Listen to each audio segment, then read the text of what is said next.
You know what? I loaded. I swear to God, this is. We're up.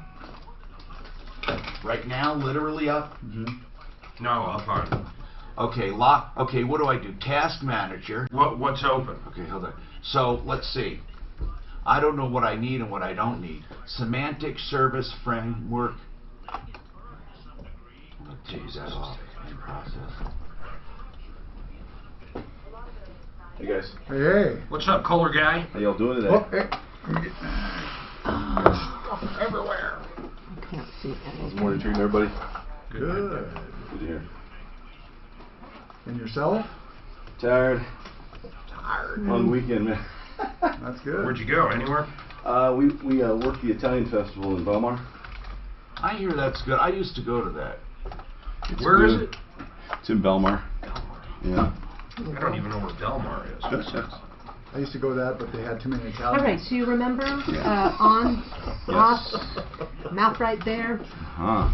If you need anything, let me know. Sponsored by Indeed.com. Quite a few problems you know for us to what? watch out for. You don't? Rush hour continues. Let me go grab. Do you have the one with the P stain? Here we go. It might stink. Let's see if it stinks. Westbound C470 No, approaching it's good. Quincy, blocking sure? the right lane I and think. shoulder If you there. st- If I keep keep- my hand off the handle, it's good. If you keep sinking, we'll bring over another So, one. Mark, if I try to end the process I need, it'll just tell Got a me big it crash can't, there, right? Parker Road and Yeah. You really should get to the home screen and just reboot it if it's that slow, Well, how man. do I reboot? You go, there's a reboot on the home screen, an icon you double click on. That they let us do here? I mean, because I didn't think you could here. Yes. Impact traffic and I was weather. on my way to go ahead and brought you one. Thank you, dear. You are welcome. Use Get ready for the Dap and Tom show.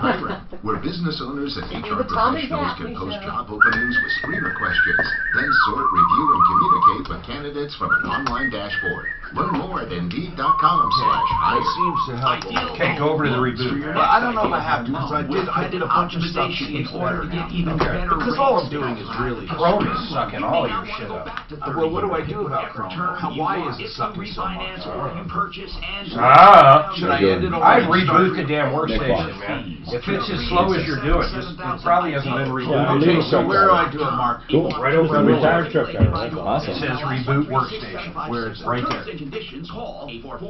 I'm I was in the United States I can't Army for believe I 20 can't years, oh, thank and if you. we had a And you certain gotta time, type in they'd say, hey, let's go smoke a cigarette. Reboot But I've in got caps, just like that. Corporate environments and And then hit that enter. being as prevalent, being around smokers, I would become the odd man out. The first time I actually tried it, So, I was thanks. surprised Nice at to how see you again. similar How it did was you to do a it? cigarette. Chris made the switch. It was great. We were What? naked the whole time. Oh, you know what? Too I much. don't need that. That's Too Open much. my eyes. Ugh. Contains nicotine. Nicotine is an addictive chemical. We went bowling naked. We went to Popeye's chicken naked. Naked That's like, bowling. remember Suzanne? Don't do Suzanne, naked darts. What's her name on Seinfeld? Don't said ever that. fry bacon naked. Oh. Yeah. Lessons learned. Elaine, remember Elaine was saying that? It's blocked around. Dude, we had a grease fire in our kitchen years ago. So Why I had don't I this, see my I was network here, completely guys? naked, I don't carrying see out this TSN. working. Oh, there it is. There it is. There it is. I see it. This big pan of Hey, grease I'm fire. Tom Martino. Thank you for being here. I love what I do, and I hope that comes across today as a Monday after a short week. This hour brought to you by Frank Duran, therealestateman.com. We got a lot to talk about today. We got somebody from the referral list in the studio. We always have somebody sitting in. We like to say hi to him. We also have a common man. I've been talking to him for years, tried to picture what he looks like. And not as ugly as he sounds. He sounds a lot younger, though. Truck driver Lee, he's in. Long-time listener, retired. He was an over-the-road truck driver. So what are you doing in your life? 303-713-TALK. You know what we do here? We solve problems. We answer questions. We take complaints. Seriously, from 10 to 2, we're on till 2 o'clock today. Now, here's the deal. People usually hear about the show. They have a problem. Somebody says, call Tom Martino. He'll take care of it. Help him. I mean, he'll help you. Now, we have recovered in cash, merchandise, exchanges, refunds, and services hundreds of millions of dollars over the years. Now, we keep track loosely of products and services and direct refunds. So help us help others. Tell them about the show. Then, once they get help, a lot of them stick around and listen. If you want to listen, all you have to do is find us live on Facebook, live on YouTube, live on the iHeartRadio app. We're also archived for all kinds of streaming everywhere. And as I say, we're like an old man. We're always streaming somewhere. And all you have to do is find the podcast. Look for the Troubleshooter or Referral List. Referrallist.com is our base of operation. Okay, listen. Right now, if you call, is anything bothering you? Really? You know what? Thank God for this show, because there's nowhere else to complain. Nobody cares. You can't call the police about problems that are in between civil and criminal or just pissing you off. You can't call a lawyer every time you get ticked off. The government agencies. Just unload. Something bother you? Give us a call. 303-713-TALK. This hour, as I said, brought to you by Frank Duran, therealestateman.com. 303-920-1622. When do you need a real estate broker? When you buy or when you sell. You might try to do it on your own. Never. Like personal injury, never. Certain things you should never do on your own. And you know that goes for listing properties. Where do you start? Some people try to list high and then come down. That's a sign of weakness. It's better to be somewhere where you can actually goose the price up from a bidding war. Anyway, Frank, 303-920-1622. So I want to ask today, this is a very simple question. What do you care about? I mean, on any given day, there's enough news to tick us off. There's stuff that makes us tick. There's things that put a smile on our face, things that don't. I have an honest-to-God question. What do you care about? What do you care about? I mean, like something you think about. 303-713-TALK. Mark, what do you care about? Seriously, what do you care about? Like on any given day, if something comes up, what mostly, do you have a theme? Or do you have something today? I like football right now. Really? So you're thinking about football. You care Yesterday, about it. You care it was about great. it. First Sunday with games, watched all 3 of them. Okay.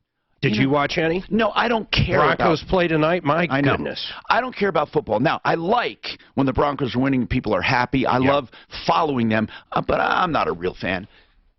I'm a fair weather fan. If they're doing good, I love them. And when we talked about fair weather fans one time, there's nothing wrong with that. I mean, they're there for your entertainment. It's like people say, well, you're just a fair weather fan. Oh, yeah, yes, I am. Just like a movie. I don't go see bad movies. If I, or you don't see them again. Yeah, or I'm not going to see, I'm not going to keep watching TV shows if I don't like them. If I'm a fan, it's a fan because I like it, and then when I don't like it, I'm not going to watch it anymore. We saw that new movie, It. See, I don't like horror. I don't like horror. It Again or something. I don't like horror like that. It was too long. 3 hours. It was like Schindler's List long. Was it fun? No. All right. Suzanne, if you can help me out, because I don't have my screener up yet. I will in a second here. Take line 1, Bruce. Bruce, what's going on with you, Bruce? Hey, Tom. Hey, man. I wanted a couple days to tell you how great I think you are, that you and your show is a journalist. Because at one time, journalists in America were the watchdogs of abuses by government. Right. And your really civil seizure law that Denver is doing, the Post should be running that story every day. No, it's terrible. It is so terrible. Hey, we've got some news on that, too. I don't want to give it away yet, but we are working diligently. We really are. We really are. And I appreciate that. I'm serious when I talk about this, Bruce. Okay, we were just talking about what do you care about. That keeps me up at night. I can't stand the idea that people are having their livelihood taken away and their cars taken away. And, And it should be done. And, Tom, it should be on every television station. I know. And every radio station. And they should tell the personal stories of these people and the abuses that dishonest, ridiculous, corrupt government is doing. And these are done by professionals, Tom. And it's always done under the guise of protecting us. The Denver nuisance abatement law is supposed to be about taking tools away from criminals. Whenever you hear about that, it's so easy to say, oh, yeah, I know that. Take an airplane away from the smuggler, or a lab away from the meth producers, or take away cars who are transporting drugs, or, you know, but it's really deteriorated in Denver. Or should I say, it really was never used for its real purpose. You see, Denver won't really let you see records because they don't want you to know that most of the property they take, most, not from criminals. Now, here's what's great about this. We're in the process of a lawsuit. We're going to be suing the city. We're trying to find cases. So please, if you've ever had anything confiscated by the city under the nuisance abatement law, contact us no matter when it happened. We want to go to the Supreme Court, but here's another thing we want to do. We want to show, and I want them to sue me, but they won't. Like when I say Triple K Corey Nelson, he truly is a racist, liar, pig. He is. You see, I am calling him out personally, so Corey, please sue me, because I am calling you a liar. And you're also a disgusting person. You're running for school board. That's why I say Corey with a K. It is Corey with a K, but it's Triple K Corey because you are like the KKK. And Berdersoff, or whatever her name is, Berjerkoff. What's her name? What's her name? Berdersoff? Bordovsky. Bordovsky, I'm sorry. With the city, she's a city attorney or whatever. And they truly, no, on a serious note, honest to God, most of their cases, and you know what I love? They can't disagree with me. Most of their cases are not from criminals. Most of their nuisance abatement, private property taken because they were loosely associated with someone who supposedly did something wrong. But wouldn't you say this? People say, how do you improve this law, Tom? Well, if you think it should be improved, how? Let's just start here, okay? It's all stems from an underlying crime. When there is a crime, they then take a civil action against the property, okay? Then the civil action has a separate life from the criminal action. So how about this for starters, just to improve the law? How about this? If the underlying crime is dismissed, discharged, or mistaken, automatically property goes back. Automatically. How about that? Or if the underlying property is not owned by the person accused of the crime, how about that? Or not charged with a crime. How about that? Like the kid who loaned his uncle a car, and the uncle was a scofflaw, habitual traffic offender. Guess what? Lost his car. Lost his car. Now, they file a lawsuit, and they'll tell you there are ways to get it back if you're an innocent owner. But you have to file a response to a lawsuit, hire an attorney, pay the fees. It comes to be $5,000 to $6,000. Listen to this one, too. They say, oh, we revised the law. Do you know how they revised the law? Here's how they revised it. If you decided to walk away from the car in the past, and it accumulated fees and compound fees and penalties of about $3,000 or $4,000, and you decided to walk away, they used to come after you personally. Here is how they have revised the law. When they say, oh, we revised it, here's how. Now they don't come after you personally if you give up your property. That's how they revised it. If you call them, on a serious note, if you call them, they will tell you I'm lying and it's fake news. Then I ask them, if it is fake news, it's very easy. I'll shut up. Just show us your records for cars that have been confiscated. Let me go through them. And we will find that in every single case, it was a Mexican, a black, or a poor white person. Every case. Please, please, Denver, sue me. Please. Because I am never going to stop this. Never. We already have an attorney who entered an appearance. We're working to set aside this one default judgment to begin with, and then we move on to each and every case that comes before us because they are taking people's property. I'm going to tell you how ridiculous it can get. If they tell you this is not true, they're lying. If someone is arrested on suspicion of a burglary, and they take his car and impound it, and while he is under suspicion, they find the burglar, that original guy, even though the underlying crime is gone, does not get his property back. We have more coming up. When it comes to your identity and the personal information on your devices, there's no soundtrack to let you know you've been dangerous. What was the default? It just takes 1 week. What was the default judgment, Frank? Do you need help with the Wi-Fi? Okay, guys, what I'm going to do is I'll be talking to you guys It didn't come in. And truck driver Lee, you don't have to leave those on when we're on a commercial. I mean, it's Okay. kind That's of. okay. I'm used to headsets. Listen, but I have to tell you something. I'm going to be doing commercials during our breaks sometimes. So when you see me talking with the mic on, just know that's what I'm doing. Very good. We might hit 28,000. Yeah, I had my own airplane for 28 years. You did? What did you have? The Cessna 182. You did? Wow. Straight I had a tail. 182. Straight tail. This could be a bad 19, no. Straight tail, 1950. Scotland, they're staying at his Now you're place, set. his hotel in Scotland. Okay, thank you. Here it is, right here. It could be a little inappropriate. I don't think The Raleigh House is a center for treatment of addiction, alcohol, prescription drugs, all kinds of stuff. Now here's the bottom line. They know that you need information before you commit to any kind of treatment plan or before you recommend it to a loved one. Here's what I'd like to tell you. If you are in the midst of an addiction, if you know anyone may be affected by addiction, if you want any questions answered, please call this number free and confidential as many times as you'd like. 720-730-9722. 720-730-9722. And the website is theraleighouse.com. Theraleighouse.com. So please give them a call if you have any issues, you need any information. It's not a sales job, this is a service. 720-730-9722. I forgot to time it. this is Facebook.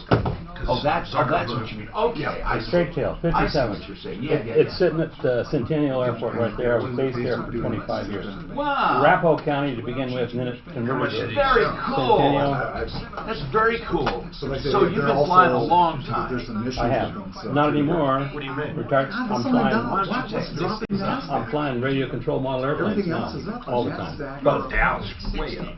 I know, but why is NASDAQ? I had a little shot in the Or not Navy, way up, but- you know, I don't see years any of the and big years ones. back. When you look at Pilot in the the Navy. The FANG I went into the AOC program, was accepted, and was washed out because my shoulders came out of the socket when we were in ejection Amazon's down training at Amazon's Pensacola. down a little. Oh, Amazon's way up. I had to So, go, I had what to go to did you use? Bethesda. What did you use? Look at Amazon, it's up $7. Yeah, but what percentage you're playing for? Oh, 0.42. I watched the shuttle take off. I watched it land. I flew to Anchorage with my cousin. I just I'm going to I go to Vegas. Want to go to Vegas? We go hop in there. If we're going to go to the restaurant in Albuquerque, we go down there and land at Albuquerque Airport. Everything that a guy uses. Go down to Pueblo and have $50 hamburgers. You've done that before, I'm sure. Okay. Now it's way more than. Is it Flower Aviation anymore? Flower Aviation. Oh, maybe Apple. And the little gals come out. I don't know if that's Oh, you see they Apple. get that China thing? Okay. Yeah, they have all the birds inside. You see that China Good. thing? China's getting them because It's been they're a while only since I've hiring been, like active. 10% of the full-time people. Who? Where's that? Over in China. Apple. In Pueblo. Flower aviation. Flower Aviation at Pueblo Airport. They're supposed Yeah. to. We have laws against You that. taxi up, But the they little do gals there come too out in for their a short magic dresses wand. and wave you So in, there's they'll supposed pump to the be fuel like for you. 6%. They got a place, a restaurant there right on the road. Yeah, I don't know. Maybe my Yeah, last I think actor- it really has a little place for breakfast. Well, you saw it lying I was when raised the in NASDAQ. Federal. Oh, well, it's right at the airport. dropping. Yeah. I don't see any of those NASDAQ stocks that could pull it down that much. Right now, I'm mostly fly helicopter, but I know that. I have a couple planes. You carry your toolbox. Hmm? Helicopter pilots have to have a toolbox. Goofy here. No. I was told that. I was told that by a buddy that flew in Vietnam. Everybody, He flew in Vietnam. any airplanes. I mean, I know. old airplanes. But my helicopter's relatively new. Boeing's the That's a little bit of a joke. And they're kind of bulletproof as far as now. Torrance site. It's crazy Yeah, up yeah, there. much better. Dude, I got a lot of Ford. A lot of Ford. I Too mean, much I Ford. absolutely love it. Oh, here's a stock. I don't know if it's AY, this We went to Hawaii, up to Hawaii, and did the jet helicopter tour around there. You've probably done that. Yes, I did. In a You jet should range. print that out, the NASDAQ and While you're going to Hawaii. Oh God, He no. was really tough. God, no, you'd have to. You could, I could, but I'd have to have long range tanks. No, just continental. And you wouldn't want to be over water that long. No. Single engine. Yeah. Although I had my engine rebuilt by Dick DeMars. You ever heard of him? Of course I did. Dick DeMars. Firewall Forward it was called. Yes, sir. Firewall Forward. Yes, sir. Okay, well the I'm not motherfucker's a crook. No, he didn't. Yeah, well, he fucking stole from me. Dick did? Yeah, Or he took Firewall the Forward? fucking engine out of my plane and switched it, and I marked my Dick engine. did? Yeah. And you know what? The son of a bitch is out of business. 100 He got to be the No, he biggest... sold it. He sold it, man. Well, but he had, I know Dick, and I had a big fallout with him because I took my fucking Beechcraft Bonanza in there, Yeah. and I mark my blocks. Yeah. I mark them. Okay. And he was supposed to rebuild that engine. Okay. He took that engine and put it somewhere else and gave me a piece of inferior shit. Uh-oh. And I'm telling you that he That doesn't sound like well, you know what? It didn't sound like him because he had Doesn't all sound of the great accolades and everything. He does everybody's. That's the last dealing I had with him. Oh. And that was... Hi, Tom Martino, your troubleshooter. 303-713-TALK. 303-713-8255. Listen, I'm going to introduce my guest in a minute. I want to go to the phones. And again, I want to ask what you care about. Seriously. Or is there something we can help you with? You might want to just get on your soapbox, or you might need some help, or just get something off your chest. The number, 303-713-TALK, 303-713-8255. Julia, this sounds serious. What's happening? My son got shot 14 years ago. They never found the person that shot him. They kept his property every time we called throughout Is your the years. son deceased from this? Was he killed? No, he was shot 5 times in the face. Oh, my God. And survived. What happened? How old was he? He's 33 now. Okay. He happened in 2005. He was like 14 or 15? No, he was a little older, I think. I'm sorry. Maybe like Whatever. 19, 20. Whatever. Okay, yeah. I'm trying to do this while I'm listening. So listen. He had his property taken? What do you mean? They kept his property. For evidence, I guess. Well, and, what property? Tell me, was he in a gang? No.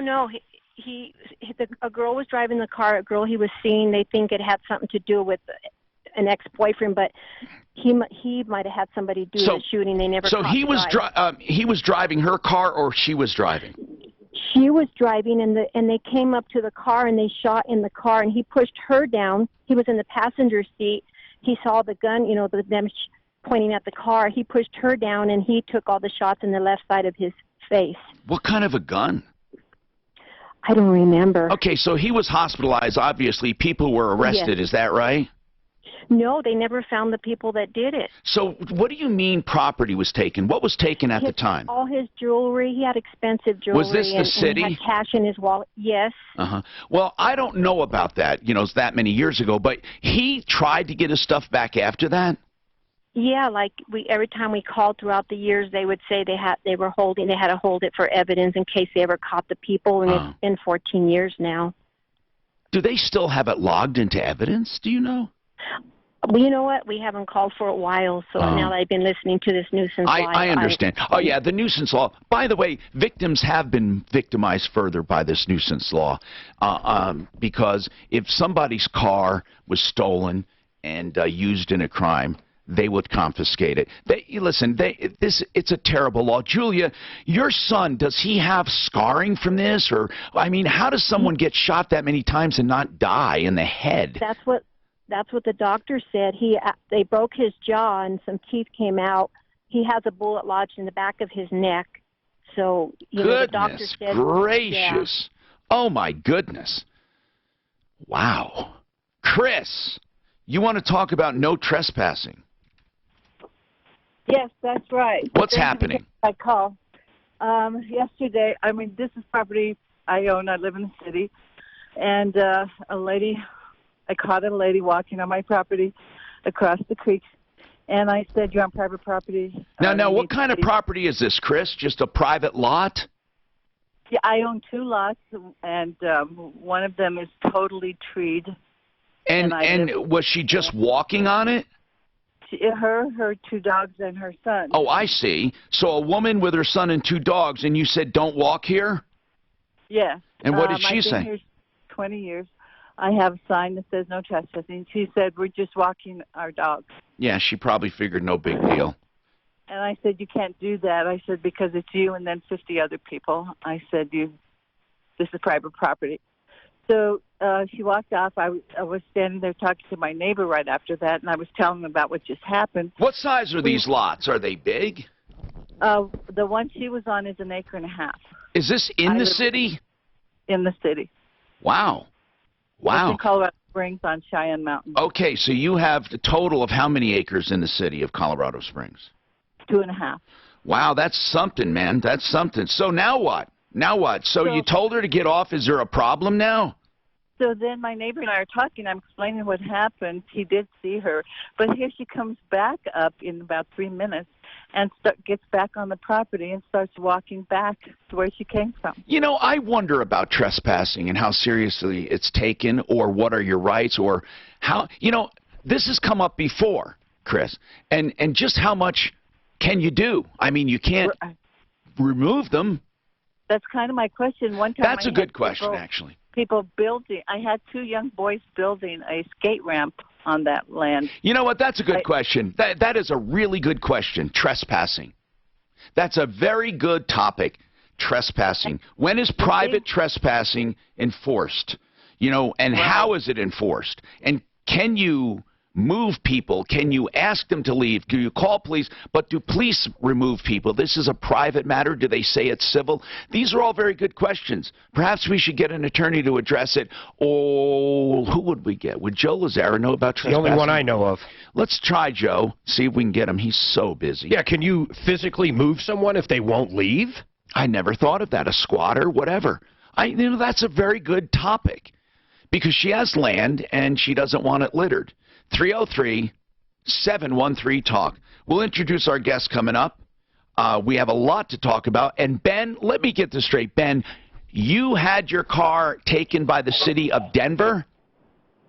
Yeah, this was back in like 08, 09. My daughter, I bought her a car, financing it. Supposedly she was at a race that they were doing on the street. Now, hold on. Okay, so did they say this car was in a race?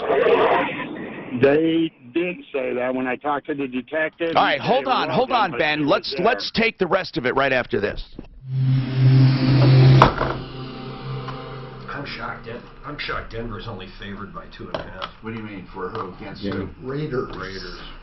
But it's because it's at Logan. I don't know anything about the Logan here. It's at Oakland, so it's really like 5. Where's Logan?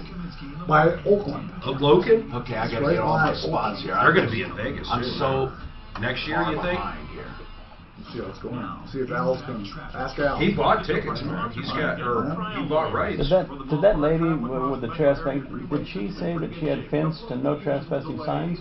No, she didn't say that. I don't know if she said it. It may not even be marked. I know.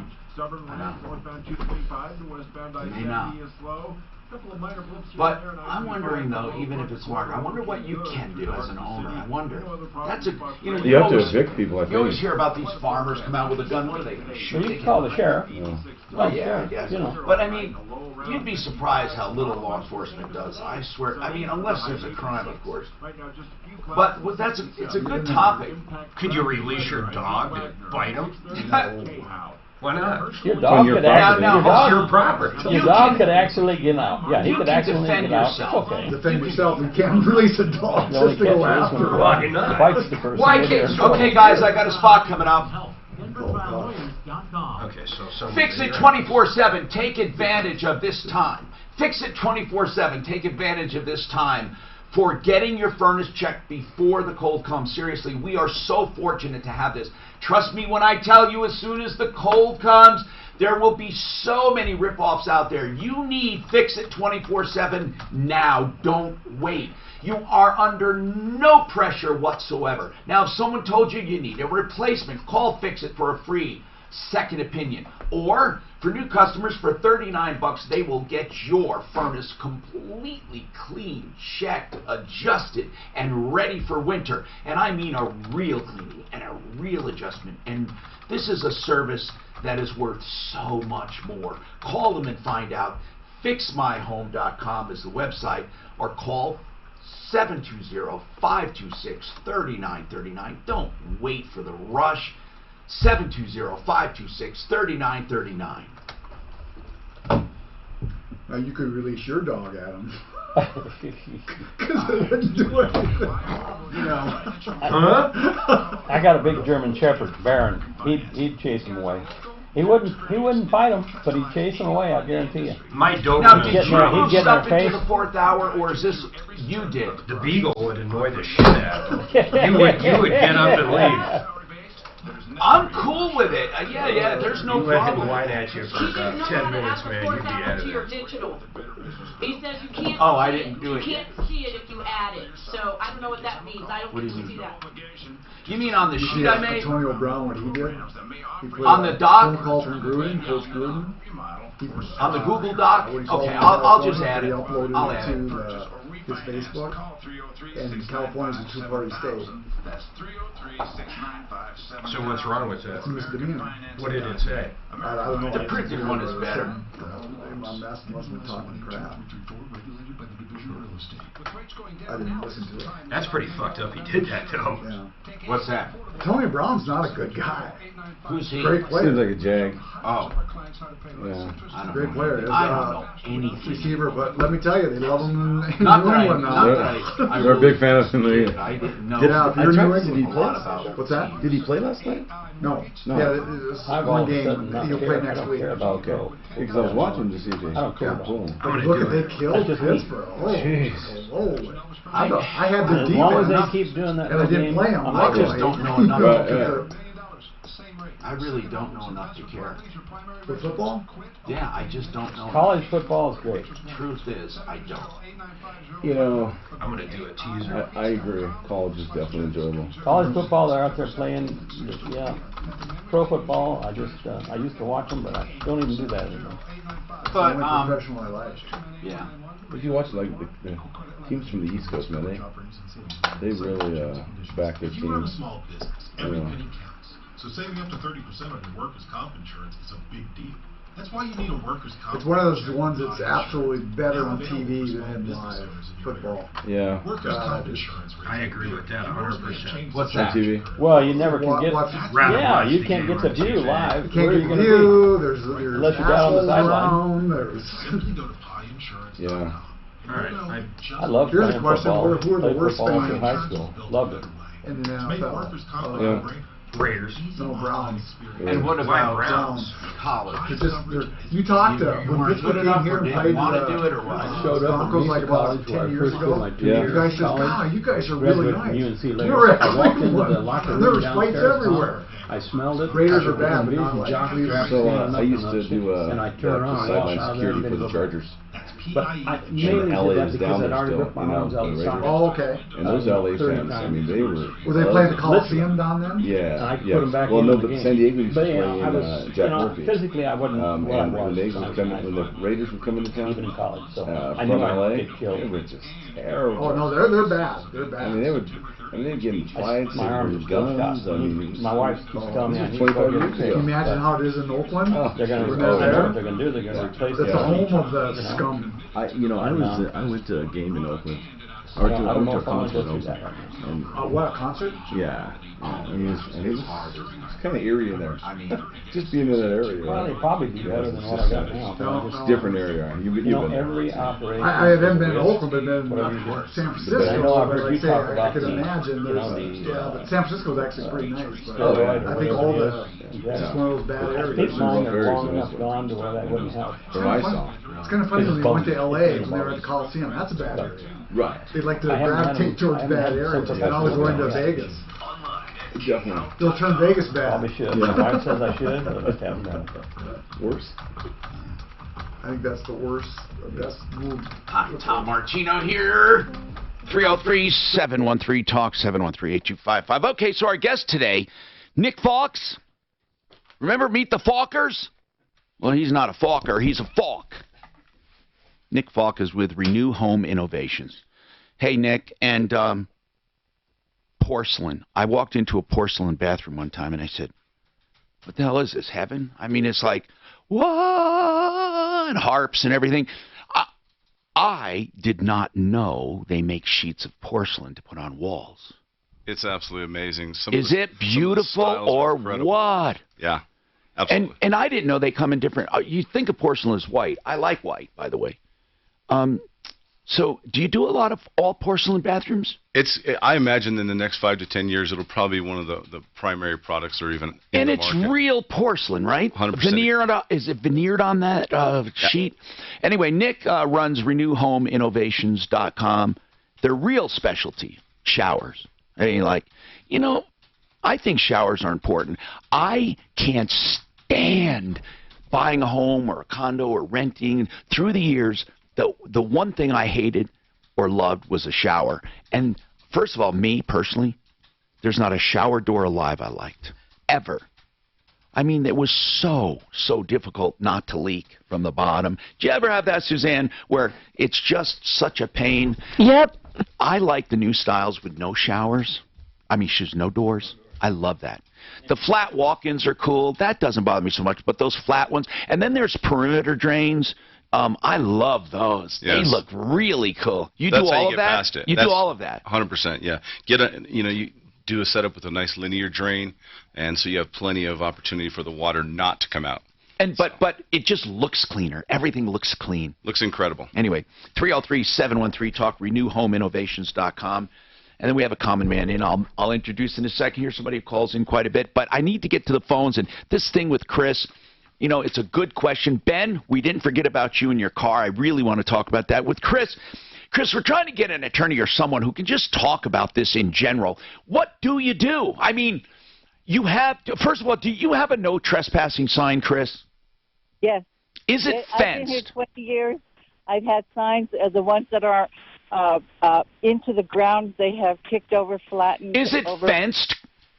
No. I don't believe fences are even allowed up. And I'm not sure it's necessary. If you don't want people on your property, you should have the freedom to keep them off. Another danger you run into is what happened up in Boulder that time when that bully judge took over some property of those homeowners because he was using it. He used it over the years and then called it his own. Now, I don't think just a person walking on your property can do that, but in general, property rights. Suzanne, did you come up with anyone we could call or any ideas? Or maybe someone can give us a call. I put a text into Joe. Okay, and meanwhile, if anyone has dealt with trespassing directly, hold on a sec. I don't know, Lisa, do you have anything to say about this? I see that you wanted to talk about squatters. Lisa? Yes, I'm here. Okay, did you have anything to add to Chris's situation, or is this a different topic altogether? It's about the same thing. We have 30 acres in Elbert, and it's fenced. We're walking our property one night, and there was a tent on the property. A what?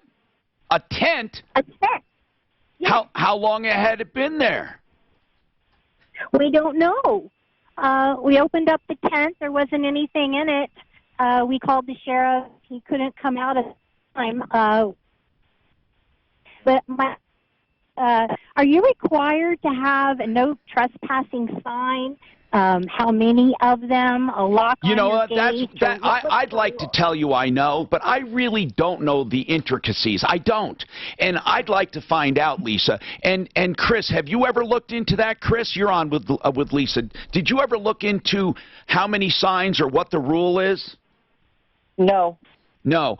And Lisa, what did you do with the tent?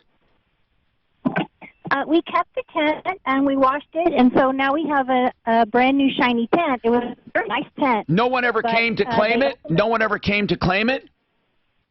No one came to claim it, and I was rather worried that they would because I didn't know what to expect. Finders keepers. Well, I'll tell you this. It's definitely interesting to figure out what it's about. I mean, are people going to claim it's theirs or what? I mean, and what rights do you have? These are good questions. Either one of you, if you can leave your information with Suzanne, well, Lisa, not you, you don't need it, but Chris, leave your information with Suzanne. We're going to try to get someone, if not, this hour, next. Now, what about Ben? He said his car was taken. Was this back in 08, Ben? It was 08, 09, Tom. What was the circumstance? Your daughter, did they claim it was street racing? No, they didn't. When first of all, she wasn't racing and she was just there. I understand. I'm just saying, was this their claim? I'm not trying to adjudicate it. When I talked to the detective, she wasn't racing. She was just there. I see. And she was watching. And they didn't take the car that night. They waited and pulled her over like 5-6 weeks later. And what? Threw her out of the car and then took it. Yeah, but what was the connection to that night? This is what I'm not understanding. Did they make a connection to the previous incident? Yeah, because they said they videotaped all the license plates that were there. And what? So therefore, what? What was she charged with, if anything? What? Tell me about it. She wasn't charged. They took the car as that Newsom law and just threw her out and made her walk. I don't understand, Ben. Because she was pulled over years later or months. No. Just a few months later.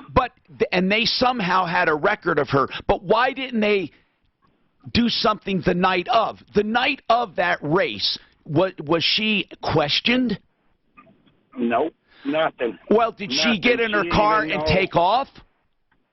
No, she didn't even know they were videotaping license plates. But the police never interceded. The police never came and broke it up. So she just happened to be there that night, and then months later she's pulled over, and they say, by the way, you were on at a race months ago, and we have a videotape. Yep, and when I talked to the detective, he told me, I asked him, was she racing? And he's like, no, she was there.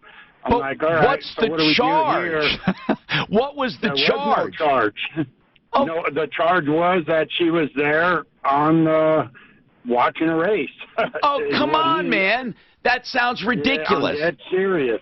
Now, did you try to get the car back? Did you try to get the...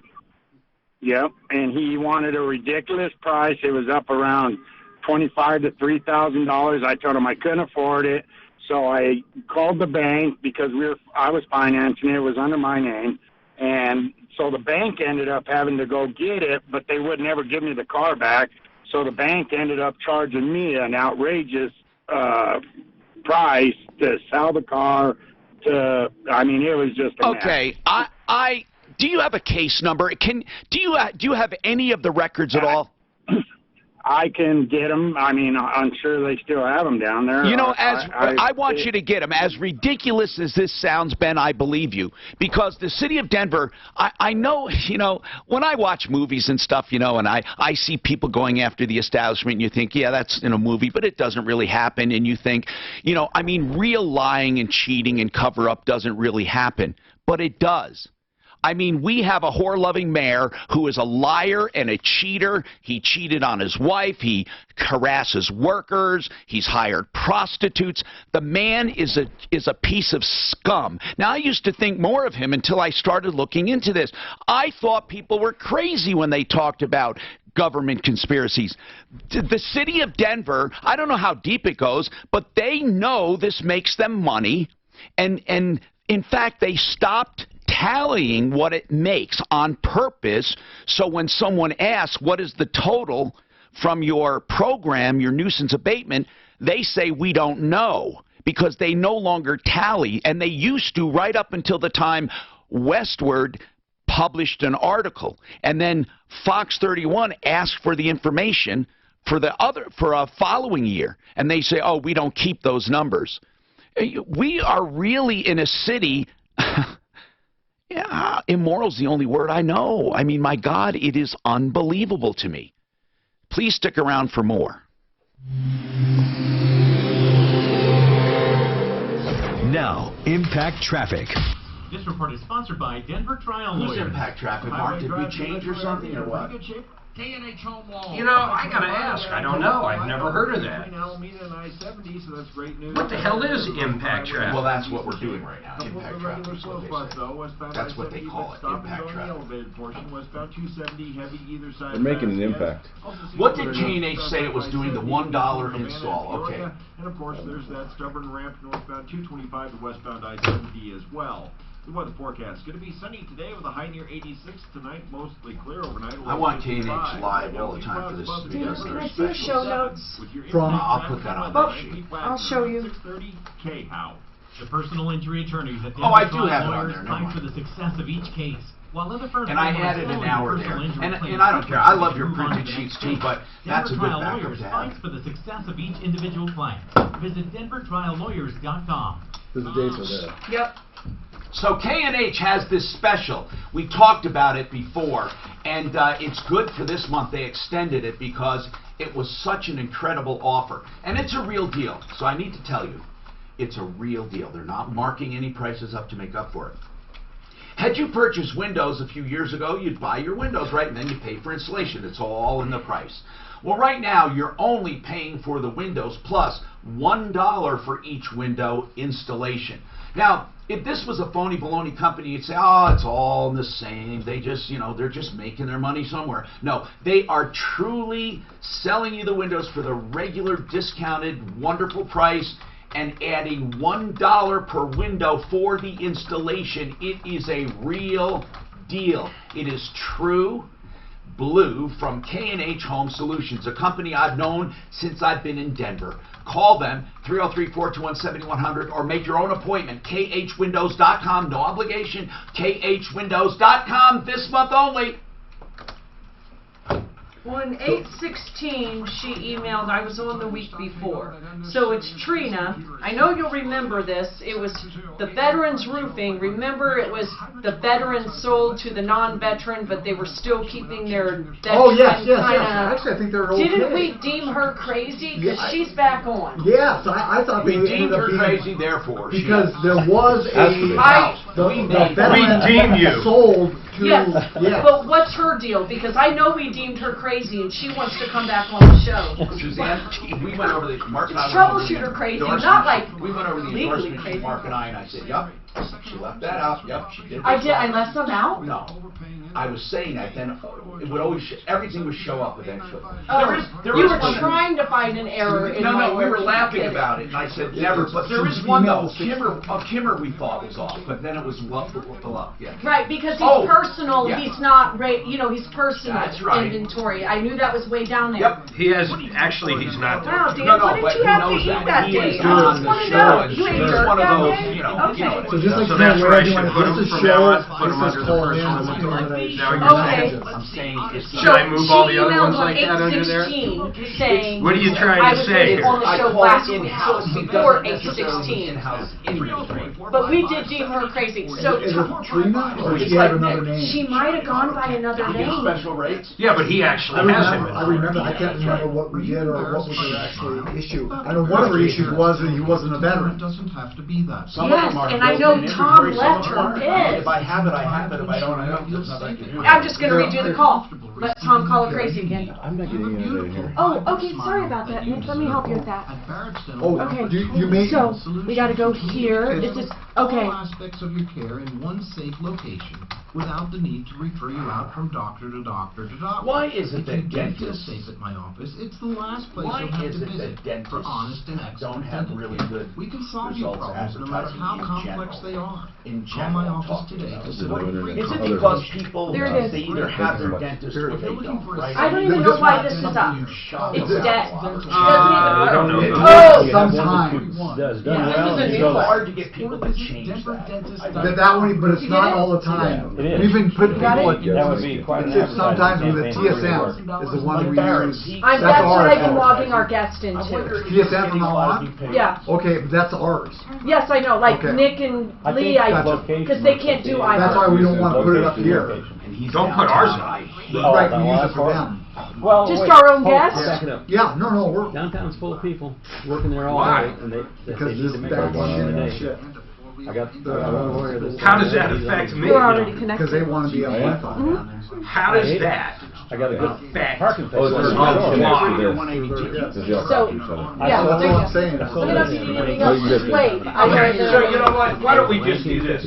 Why don't we just open up our Wi-Fi to everybody in the building over there? I tried to. Why don't we do that? I try. In fact, We'll put a big fucking sign right here saying, use this Wi-Fi. I'm trying to get some money off of it. Mine was fixed. Now you're thinking, if they want Wi-Fi in the studio, you charge us $6 an hour. You're that. That's a great deal. My fucking kids would pay it. I don't know about that. That's less They than had you pay on a 182 plane. larger, but the gear went flop backwards. Or on a cruise. You know, I don't think I've ever used Wi-Fi On a plane? on a plane. I don't think I have. I usually just watch a movie. Would you check your personal Well, they didn't build I it in used to. 75. I used to because when it was older. I had a They monthly stopped- deal. they So I used to stopped fly a building- lot. They stopped building straight tails. in I wonder, 50. like, we're going to Hawaii. That's a long All your- flight. all your float planes I up didn't even north, realize you they use could the straight tail because they They- have slower Wi-Fi. stall speed. Oh, I yeah. guess that makes sense. My I just never airplane, when I have. parked it at Anchorage, If it's going to benefit you, but now you can download so many movies, Oh, I know, it's crazy. I mean, so it doesn't even you don't even need to really now, right? So That'd be kind of cool. yes, I used to Check email. Yeah. I think I used to pay like $100 a month. I got my instrument in a deck. No, it's serious. You got the Oh, serious. yeah. Hi, Tom Martino, your troubleshooter. 303-713-TALK. 713-8255. Okay, so I introduced Nick Fox, Renew Home Innovations. Nick, quickly, Yes. the number one job, is it showers or that you're called upon, or is it the whole bathroom? Most people just want to take care of the showers and then the rest of the bathroom later. So it's yes, we focus on showers, helping them. I can't tell you how important showers are to me. When I was shopping for a home, it's so important to me. I hate bad showers. Are doorless showers now big? The ones where you enter, kind of walk around a little, you walk in and over. Yeah, they're becoming a very popular thing as long as the space is available. Nothing to maintain, nothing to adjust, nothing to worry about leaking. I just love it. So our other man today in the studio, our other person, truck driver Lee, he calls in a lot. And he's been around a long time. When did you retire, Lee? What year? This year. Oh, just this year. May 15th. Wow. Yeah. So does it feel weird? I'll tell you what it feels like. All of a sudden, I don't care what day it is. I don't care. You know what? We're going to give you meaning to your life. I've got meaning. Hey, Tommy. We're going to give you more fills meaning. your question for today, and that is family health. My biggest yes, of concern course. is that as we get older, we all run into it. I know. I've got a young niece that's just recently been diagnosed with cancer. Oh God. And she's young. And then it's something you take for granted until you hear something like that. Yes. Hey, Tom, remember the ACH challenge truck driver Lee gave us? I remember. He said, "Oh, Tom, that can't be so." Oh, yes, it is. We can take money out of your account without permission, without authorization. He called you out right on the air. Yeah, but it's because it's so hard to believe. Just like the nuisance abatement law is so hard to believe. We said on the air about the money thing that all I need is your number, and I can get anything I want. The banks do not ask for authorization. I gave Tom and Mark a small account. It had hardly any money in it, so I knew I was safe. So we could rob it. You know what? Within 24 hours, that money was gone. I know. And it's so easy to do. You don't need a gun or a knife. All you need is a canceled check. I know it. It's so weird. Anyway, let's go and talk to Steve about this trespassing thing. Then we'll talk more to Lee. And by the way, Lee, you can chime in on anything you hear. Nick, you can too. And of course, we have a few emails for Nick on bathrooms we'll get to. Steve, what's going on? Well, I was just calling in to mention to you that it's been several years ago. Yeah. I don't know that it's even pertinent any longer, but in 1980, I was arrested for trespassing up in Jefferson County in the Indian Hills area. I was up hiking on trail, and unbeknownst to me, I crossed private property. A neighbor saw me cross the property along with my buddy that we were hiking together, and she called the Jefferson County Sheriff's Department. She said that she thought she saw us bend down and pick something up, but they came and arrested us for trespassing. Really? Based on a complaint? Yes, based on a complaint from a neighbor that saw us. They did say that the property was marked, but it was not marked where the trail came through. It was marked down the property line someplace where I don't know where it was, because we were on, I guess, what's a horseback trail. But you know, Steve, that's good to know. So she puts a complaint in. Now, Deputy Daff sent me something on the code in Colorado for trespass. I didn't realize you have a 1st degree, 2nd degree, and a 3rd degree. I didn't even know there were different degrees. What would make that? But I'm going to read about it in between. So hold on. I mean, thank you, Steve. We will look at the different degrees, but Steve said he got arrested. Ben, let's go back to him. So this was back what year, Ben? Is Ben gone? I want to try to get Ben back on to say more of his story on his car. I hope he's still there. Meanwhile, we have Renew Home Innovations in the house, renewhomeinnovations.com. So we're going to talk about problems, questions, and complaints. And I promise you get your calls in, and I'll take them within 3 minutes, or I'm going to buy you lunch. Uh-oh. Now listen, when I say that, it doesn't doesn't count commercial time.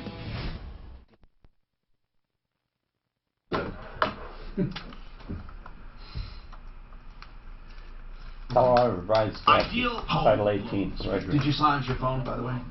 I silenced it. I do believe it was before, but no, I'm on Title 18. 1st, 2nd, and 3rd degrees. Isn't that weird? What's that? Okay, let me see. Class 5 felony if the person trespasses on premises so classified as agricultural land. That's the other thing. Her land may be covered with trees. She may not even be able to see them in there. She mentioned a tent. They were probably living there. That's what I was thinking. The first thing was homeless. They do that. And if it's Colorado Springs, they're everywhere, man. Yeah. It's crazy.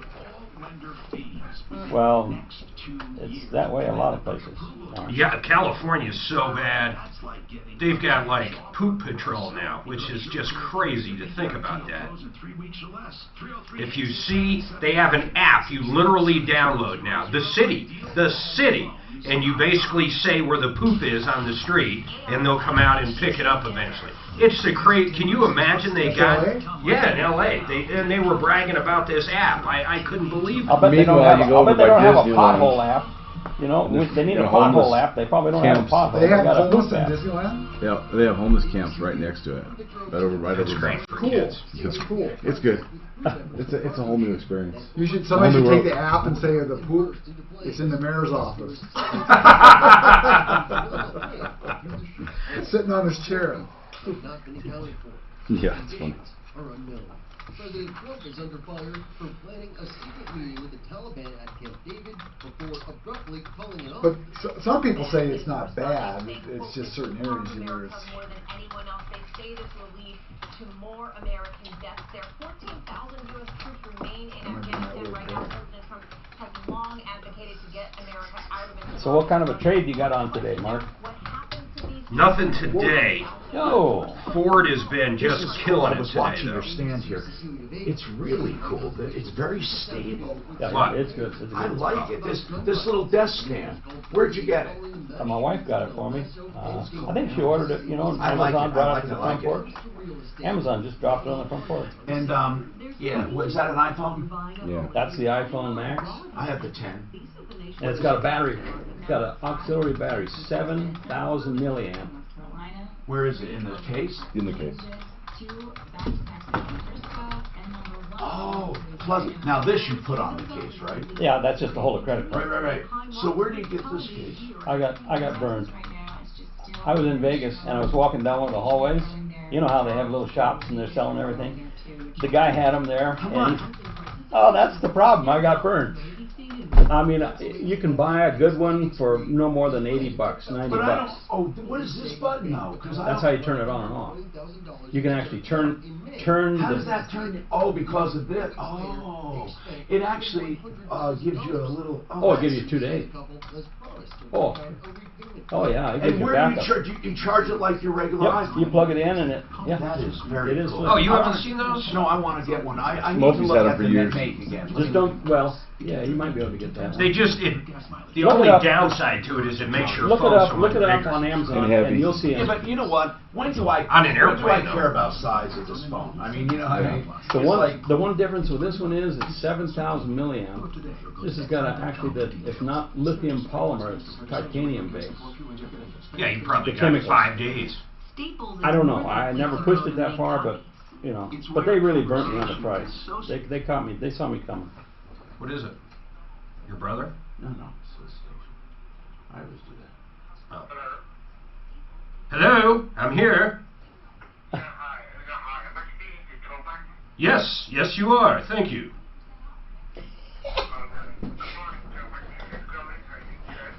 Can I give you my credit card number now? Why go through all the rigmarole when I can just give you my money now? Oh God. Hello?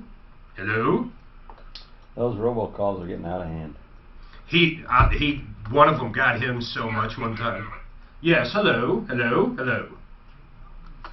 How about if I just bend over and you beat me over the head right now? Yes, why? Yes, I do, thank you. He really knows you. I need lots of medication.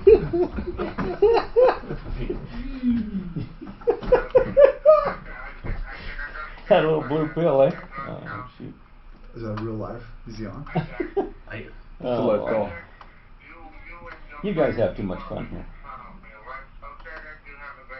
Okay, thank you. Oh, I feel bad for him. No, really, he's just trying to make a living. Now I feel bad. He's just trying to get by. You and your friend just making fun. That is not nice. That is not true. American That's what my brother has to say. Oh wait.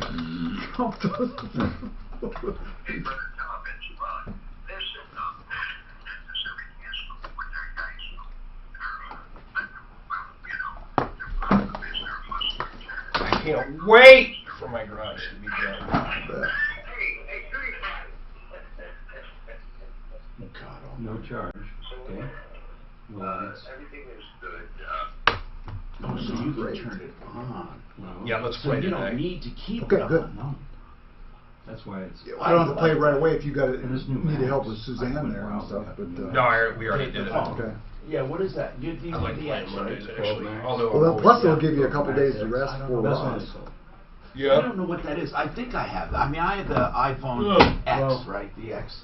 It's the. Yeah, and it it's works cold. just as good what you got. You know, The iPhone. my damn daughter I got a have- free iPhone. Oh, this thing. Yeah. This, yeah. That's Those because are I had My a wife has BlackBerry one. Well, we Priv bought, before. I guess We I didn't bought like Apple BlackBerry. Care. And I had a Priv. Actually, I think what I did is I told It my had kids, wrapped here's your around phone for Christmas, windshield. because we just pay cash Way for before it. Apple did. You know what I'm saying? It's not part of the contract or I whatever. told you about So that I got years them a ago. You new didn't phone, believe both me. of You them. were- And I said, I suggest you go buy the Apple Care with your own money, because I don't buy that shit. She No, did. the side actually was functioning. And her screen got broke, and it gave some error message like, you know, memory not found. I mean, a bad fucking message. And she brought it down to the Apple store, paid $30. They gave her a brand new fucking phone. Woo. I couldn't believe it. Apple Care's way to go, huh? I guess so, man. How much is it? How much is it? I don't. She paid for it. Did I don't know. iTed have a lot to do with that? No. I was shocked though. I thought they just replaced the screen, but they said because whatever error message she I got want more was pretty Colorado bad. Springs people. What kind of phone you got, Lee? The Max. The new 12 Max Apple. So there's an Apple When Care you and say an Apple 12 Care Max, Plus. that's what I'm not understanding. It's not a 12 Max. They only got The Max. It's a The 10. Max. It's called a Max. Yeah. It's a 10 with the biggest. You know how many Chinese kids died building This that is a phone? 10 Max. Probably a So lot. it's the X. Yeah. At Same least exact 6 of them. Hey, I liked my So is that- BlackBerry so- Priv. You guys, nobody likes BlackBerry. I had a BlackBerry? That was a great phone. Oh yeah, It was. That was the first one you could really text. It was really good. really good. You know, And it had BlackBerry keys. screwed themselves. I love my because Microsoft They phone, wouldn't too, put back in Java. the They day. wouldn't put JavaScript in No, the people phone. did. It was the first one they could really do. People loved it. It's the best phone there was in its day. But they wouldn't, listen, the software guys, they're out of Canada, they wouldn't put JavaScripting in the BlackBerry, so the kids couldn't play games. Apple walked in there, had the proper scripting in it, and that First thing I away. think when I hear that is Hillary Clinton. No, I think they have a thing. Yeah, They just didn't keep up with it. Well, No, all I'm government serious. had BlackBerry. People who had it back because it was then the only loved it. secure phone. BlackBerry. BlackBerry. Hillary Clinton loved People it. loved their rotary phone when they had No, that no, no, too. no. Dave. What I'm saying is Loved it. that was the first one you could really text. The rotary good on. phone was good. Hi, Tom Martino here with you, and we're going to be here through 2 o'clock, 2 o'clock, through the 1 o'clock hour, and that's the new extended unplugged troubleshooter. I don't know why I call it unplugged. Off the hook troubleshooter. If you need help, information, referrals, please give us a call at 303-713-TALK. We have a guest today from the referral list, Renew Home Innovations. Put a .com on that. RenewHomeInnovations.com. Really a truly spectacular bathroom remodeling company, especially showers. They proudly use a bunch of Kohler products like Serica. Serica is a remarkable kind of wall. It's a composite material of stone and plastics to be durable, but really maintenance-free. I even like the corners. When I say maintenance-free, you know, you can't even, the caulking is covered even. It's amazing the way they do that corner treatment. So anyway, 303-713-TALK is our number if you need help, information, or referrals. And, you know, this is really a place to unload. Just get it off your chest. Sometimes, you know, there may not be a solution. You can warn others. I'd like to talk to Trina. She was on before. She called about this place called Veterans Roofing. Trina? Are you there? Yes. What's happening, Trina? Nothing. Well, what can we help you with? You got him to say he would have my home testing clear. Okay, Suzanne, can you summarize this? Suzanne, do you remember this original call? The details are escaping me, which... I don't remember the original call. I remember the roofer, though, because she was complaining. The roofer came on and said they were going to finish it. I don't know. Okay, Trina, if you could for us, before you move on, could you... Dan, you don't have your notes on this, do you? No. All right, Trina, could you summarize the original call? Okay, he said he could have it back, finish the job in 2.5, 3 weeks, and give you a clean air test. Now, hold on, but I don't understand something. When we're talking roofing, why are we talking about air testing? Because they abandoned the home for 5 weeks and let water enter. Oh, I remember. So they started, and then you said they did not dry it in, and it got contaminated with water. Oh, wait, she kicked him off the job, though, right? Wanted her to sign a release of liability or something. Trina, they agreed to come back. They agreed to come back and fix it and to prove to you the air was clean, right? And okay, I remember that. So, and they admitted they let it go a little. The water got in, and you were concerned with mold and stuff, right, Trina? Yes, but I had emails confirming they were prompted by city inspector on July 18th to address the water and the mold. They never did. They still have not. And well, hold on. Did they, after our conversation, did they ever come back to do anything? No, they were ordering I sign another contract saying I would be responsible for everything because it's not in their scope of work. But what I neglected to tell you is I did have an engineer report from February, and it was an estimated 4 months Trina, of work. When did the original job, the very first time veterans came on your property, was when? June 26th of 2017. Of 2017 or 18? 17. And in 2017, That's when I got the bad roof. Okay, when you got the bad roof, it leaked, and you say it caused other problems, right?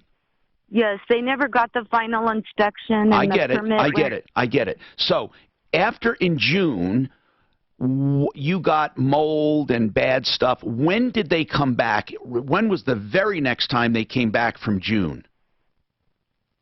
In December of 2018. Of 2018. They started June of 17, and you never saw them again until December of 2018, a year and a half later? No, sorry, that was a lie. He finally responded to, I called them like 20 times in Trina, 1 year. And I understand you want to tell me about that, but could you just for now, they first came 2017 in June. What was the very next time you heard from them after that job was complete? In February of 2018. Yes. Okay, so about 7 or 8 months later, you heard from them. And then what did they do then in February 2018? I'm not asking for the whole story right now. I just want to know, did they attempt to fix anything in February of 2018? No, he's claiming to pressure wash my home, but it was freezing and they couldn't. But he claimed that he did what? Pressure wash the house. Pressure wash. Okay. And then you were still having problems. Yes, he measured the gutters. I was having ice damming. When did he come back again after February of 2018? When did you hear from him again? December of 2018. Okay, this is so they came in February, and then 10 months later you heard from them again, and that was it. So that was December of 2018. What did they do in December of 2018? They were supposed to comply with what the city said, get a GC, a structural engineer. They had a Why do you need a structural engineer for a roof? Because the home was suffering. It had so much warping. It blew the envelope. It destroyed the heated envelope and warped all the rafters. Okay. All right. On the home. And this was because of their bad roof? Yes. How old is your home? From 1957. Okay. So let's try to get these guys back on. Yeah, so you're saying, let me just sum it up. You had them do a roof in July of 2008, in June of 2017, and basically you're saying they basically ruined your home. Yes. And is there any way to get this fixed? Have you ever had a contractor say, Trina, this is what you need? Yes, they established in February the scope of work. In February of this year? No, yes, February this year. What did they establish? That it was $183,000 in damage and that it would take 4 months. Hold on. So, Trina, you're saying from one roof job back in 2017 that Veterans Roofing ruined your home to the tune of $183,000? Well, it's a guesstimate. You know, like it was said a complete tear-off. Wait, do they acknowledge that they caused $183,000 in damage? I thought they said they were handling all of this. To admit it, but if you come and see how they mitigated the mold, it was strictly contained to the attic space. All right, but listen, Trina, there's got to be a limit to this damage. I mean, what is your home worth? Well, it ain't worth shit now. All right, hold on. I'm going to. I got it, man. I got it. How did your insurance company? What did they say? She's not talking now because she said that word. I had to put it so it's a delay. Potty mouth. We can't talk. I don't. I'm going to address this coming right up. What did they say when they came on? I remember they came right on. Let's just get him on and see. This is scary. Pause this for a second. How would you like to win your very own Tesla Model S sedan? Yes, your own Tesla with a range of over 350 miles and unparalleled acceleration. There are no vehicles like it on the road today. Oh, and with over 150 additional prizes, including a Toyota Prius and Dream Vacations, your odds of winning are 1 in 100. That's right, 1 in 100. Just text ENTER to 797979 and and get your exclusive promotion code and link. Once you give to the Boys and Girls Club of Denver, you'll be automatically entered. Plus, you'll feel great knowing you're helping kids through Boys and Girls Club of Denver. But hurry, enter by September 20th for your best chance to win, including our early bird drawing and a free entry when you buy 3 or more. Remember, text ENTER to 797979. Do it now, as this week is your very best chance to win. Remember, text ENTER to 797979 for your best chance to win. Just text ENTER to 797979. Aurora Orthodontics and TMJ. That name should tell you what they do, orthodontics, and they help TMJ. In fact, they do away with TMJ. They also help with sleep apnea. How do they do all of that? Through orthodontics. Dr. Kent Lawson has proven that misaligned jaws are responsible for sleep apneas, also narrow palates, sleep apneas, and breathing problems, and TMJ. And when he addresses your orthodontic problems, all of those things go away as an added benefit. Aurora Orthodontics and TMJ. He has mouthpieces that adults wear that widen the palate without surgery, without extractions. Your teeth become straight. Then he uses Invisalign braces for the last few months. This entire process, from crooked, narrow palate to beautiful smile, is 2 years. He has thousands of cases to prove it. It is an amazing transformation. 303-690-0100. 690-0100. Dr. Kent Lawson. Look up the new orthodontics. Incredible.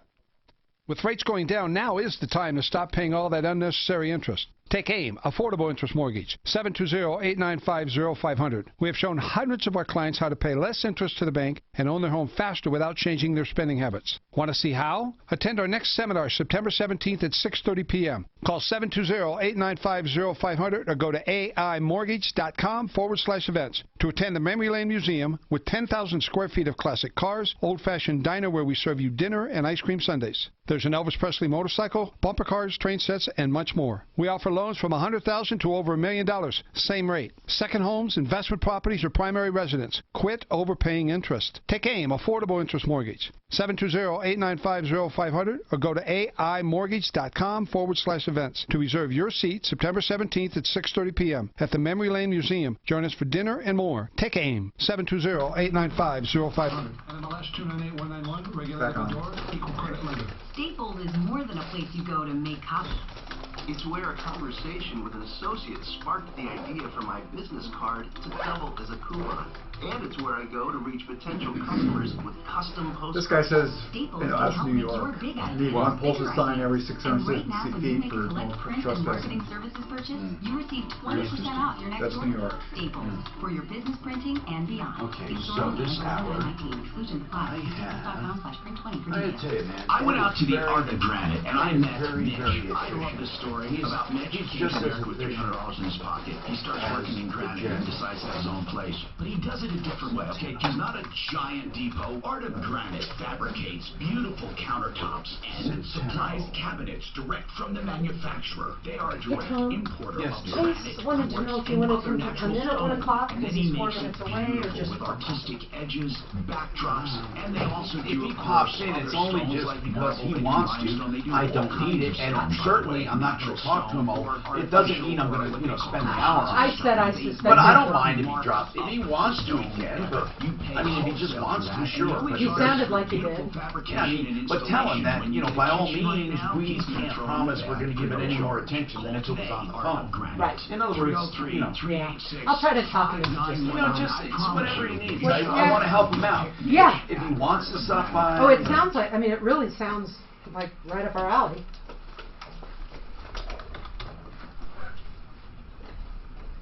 Did I have a spot coming up? Oh, I'm sorry. It's the pause. That's right. I'm sorry. And a truckload of high-quality ingredients, all for $9.99. Well, these computers even. Price reduction. Guys, well, I Good missed for my something. everyday wellness. Okay. Feel less So guilty we about have my eating Aurora. habits. I did. And not spend a ton. It's a mega multi for men who know what they want, and it's not kale. Visit GNC or gnc.com/multis to get all your wellness essentials starting at $9.99. This report is sponsored by your local Ford store. We've got bright sunshine in the forecast today. Temperature seasonal, a high of 82. Tonight, down to 55. I'm meteorologist Brooks Garden, Fox 31, 10.1. Ford Truck Month is the time to get a great deal on the best-selling trucks for 42 years straight. Ford F-150 or... You know Larson insists on having theirs on tape. They have it taped live. America, join the stampede to your local It's in Ford this store system today. somewhere. Let me tell you, it's not one that I did live and gave to you.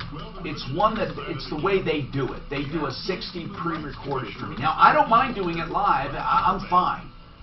So it's up to you. But if you find it, Cindy likes, the person who does their marketing likes it for recording. 630 KHOW.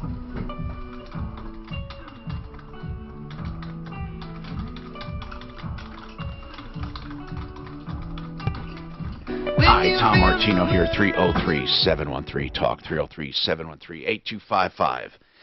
We are here to help you solve problems, answer questions, and take complaints. One Clear Choice Garage Doors, I can't say enough about them. Every time I press that button, and that garage door is so powerful, and it's a Sidewinder, it's called. It's the motor on the side. Mark's, you like that Sidewinder, right? I got two of them coming. Nothing on the ceiling anymore. It's so cool. And, of course, remote controls. They all are. But he has, and they have Wi-Fi capability. He has openers starting as little as $299. $399, I think. Yeah, $399 with everything. I mean, you know, with all the features, bells and whistles. You got to check out OneClearChoiceDoors.com. Love these people. OneClearChoiceDoors.com. Okay, so let's keep going here. And whatever we can do now. This thing with the roofing company. Oh my goodness. I mean, this is frightening. And either Trina's a customer from hell, or something happened that went terribly wrong. Many times it's a combination. You know, you don't have a customer from hell. You have a very needy customer possibly, and then you make it worse by not attending to those needs or maybe not following up. I don't know what the situation is. I want to talk to Jason with Veterans Roofing. Jason, what's your position there? What's my position? I'm the owner. Okay, thank you, Jason. Jason, Trina, hey, Trina, I do not want you using any, if you use any vulgar language, we're going to just stop helping. Okay, so we had to cut you off before. So I asked you how the house is and blah, blah, blah, okay? What is the normal market value of that house, Trina? $341,000. Okay, and basically more than half of it's ruined is what you're saying. More than half. The house needs $183,000 worth of improvements due to one roof job. Well, that was back in February. Now, since the water entered 19 times when they abandoned my home, there's more damage. Are you living there, Trina? No. Okay. Were you living there before this? Yes. Well, Jason, listen, this woman can't be either she's like totally hallucinating, or did you do some serious damage there? What's the story? Absolutely not. I mean, we were to the point where we were putting the roof on. She came and interfered with the city inspector who was ready to pass the roof so we could put the drywall back in and get her back into her house. And she said she wanted an engineer's report. You're lying. So we went and got an engineer's report from the city. We've been in full compliance with the city of Wheat Ridge. We know Randy, the building inspector. He's been on board with this the whole time.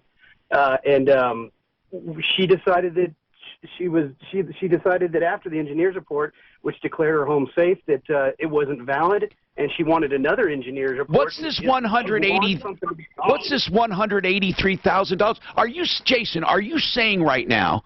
And Trina, I'm not saying I agree or disagree at this point with you or with him, but Jason, right now, honest to God, now, if you look at that house, would you call that house completed? No, absolutely not. We had to stop in the middle of it at the advice of our attorneys because Trina was just running the bill up on us. That's a lie. You were told 4 months of work on the engineer report. You wussed out before you even started, and you abandoned the house. 4 months of work is could it absolutely be, not true. Trina, could it be, Trina, listen, I'm just offering this because I'm listening to both of you. Could it be that they thought it was going to be impossible to please you? Impossible. Absolutely not. Is that what they did to Laguas Calientes on the 52nd and Wadsworth? What do we... Trina, I want to talk about your house right now. I want to talk about your house, okay? Listen, seriously. What right now, what were they doing wrong? They didn't install ventilation, and I kept calling them, and they ignored all my calls. They even denied me. All right, one thing at a time. Hold on. Let's just take one thing at a time. What about the insulation? Jason, ventilation. Oh, ventilation? They probably did a roof ridge. Jason, what about the ventilation? You know, this is the kind of the beginning of all of it, like 2 years ago or something like that. Yeah. There was a ridge vent installed, and it wasn't. She didn't have soffit vents, and so we don't think we caused the mold. I want to make that very clear, but I think we may have exacerbated. I understand. So you put in a ridge vent. You put in a ridge vent, but there were no soffit vents. Did you know there were no soffit vents? No, not at the time. And by the way, for those listening, just to educate, a ridge vent is a vent along the top pointy part of the roof, and soffit vents, we call them eaves. If you have a vent there, air enters below and circulates through and out the top. And so did you cut in those eave or soffit vents then? Yes. And so at that point, you would have had ventilation. So did not. So, Trina, are you saying there are no soffit vents right now? He lied about that. Is that what you're saying? Yes. In December of 2018, when the roof finally got inspected and failed, then they had a guy, Barry Crawford, work for 5 days, December 13th through the 18th, installing eyebrow vents and Okay, Trina, I'm not talking about the chronological order. All I'm saying is the ventilation was addressed, yes or no? Yes, it was, right? Yes, it may not have been doing. Months later. It doesn't matter. I'm trying to get what is the status now, Trina. I'm not trying to walk through the footsteps of misery, okay? I'm trying to just establish the status. You do have attic ventilation. You don't like how it was done. You don't like when it was done. But right now, you have ventilation. Is that right? Yeah, I don't even have a roof. But you... Okay. What do you have? You don't have a roof. What do you have? That's the best ventilation. I still have what they claim to be sheathing, which was plywood. Now, they gave me the plywood because, in the first place, they unethically sold me a third layer of space decking, which I did not need. And the second, he took the vents the day of the installation out of the box of supplies and was laughing when he left with them. He reassured me I did not need them. But, Trina, hold on. We already said there's ventilation right now, okay? There's ventilation. Can you let go of something once it's done? Could you let go so we can make progress? Sure. So the problem right now, you say they put sheathing on it, but Jason said they walked off the job because it was virtually impossible to do the job because you kept coming up with new problems. What if you That's a lie. He's lying. Well, guess what? I believe him. And listen, just from what I'm hearing, I believe him. I believe you can't be pleased, Trina. On July 8th, the city inspectors failed the roof because they were trying to put the sheathing on the warped and cracked rafters. Okay, they failed the roof because she interfered with the inspector and demanded an engineer's report. Okay, well, what's wrong? Hold on. There would be nothing wrong with an engineering report, but she said you were putting sheathing over cracked rafters. Now, hold on a sec. Did they cause the cracked rafters, Trina? Absolutely. It was so solid. It had like... No, I'm asking you. How did they crack the rafters? I'm guessing when they tore all the space decking off. There was 3 layers up top. Well, that's not their fault. There were 3 layers. There had been repairs done to the rafters before. Listen, Trina, you know, I don't think you're going to get them to work on your house without a lawsuit at this point. Well, currently, I can't get anybody to because the city is still standing by what they said in January. Trina, I'll tell you why. And honest to God, I'm trying to help you. You're your own worst enemy. Here's why. You don't have a clearly defined problem, and whenever we bring something up, you bring up 10 more things, and no one wants to work for you. No one will work for you. Right now, there are roofers out there right now holding an imaginary gun to their head saying, bang, bang, if you ever called them, because they can't please you. Even though you don't mean to, maybe, you're coming off as the most impossible customer in the world because you're so frustrated. I get it, Tina, that you're frustrated, but you, or Trina, you need to leave the past in the past, and you need to figure out a settlement, or you don't have the money to take these guys to court. They don't know what to do to please you. Jason, it's your contention you were going to go and fix everything, and it was impossible. Yes, absolutely. She kept interfering, and at this point, it's not even about fixing her property. It's more about vindication for her. She's called your show twice. She's had all her friends and family bashes on Google. She doesn't want to get the roof fixed. She just wants to feel vindicated. Trina, you need to get your roof fixed. I suggest that, have you ever had one professional, just one, go out and give you a complete and final estimate for everything needs to be done to get it back together again? Have you? Yes, I'm currently waiting on the rest of the report from Entropy Engineering. I'm not talking about engineering. I am talking about a contractor. And not to put the house back as the Taj Mahal, but to put it back the way it was before the storm. A normal contractor with a normal handle on a normal price. That's what you need, Trina. That's what you need. I actually have somebody, but the city of Wheat Ridge is requiring a GC and a structural engineer. All I'm asking for is an estimate, Trina. An estimate. Not, that's all. Somebody who can eyeball it and say, this is what she needs. Except I don't think I can get anyone to go out there. Trina, I, honest to God, don't know if I can help you. I don't know if you want to be helped. You sound impossible. That's not what you want to sound like, but you sound impossible.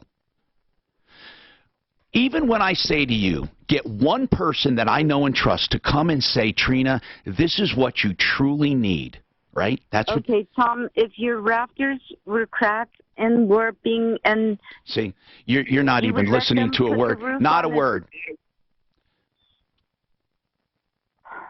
Well, they're already broken. Okay, listen, you're not even listening. Not to one word. Not to... I never want to talk to her again as long as I live. Let's give her to Mark. Where's her insurance company in this? Is the house insured now? That's the bottom line. Is it insured? Well, it wouldn't matter because they won't cover additional damage. Well, no, not now. But from the beginning, the insurance company should have been adding supplementals out the yin-yang. Not necessarily. Not if she's her own worst enemy, Lee, because she's going to claim they caused the rafter damage as opposed to letting it be part of a claim. She is putting it on them personally as opposed to making it part of the claim. You heard her, and you know. I'm surprised. And when she says they're torn up, when she said the rafters are torn up, I'll bet you they're just cracked where they nailed and stuff. You know, this woman sounds impossible.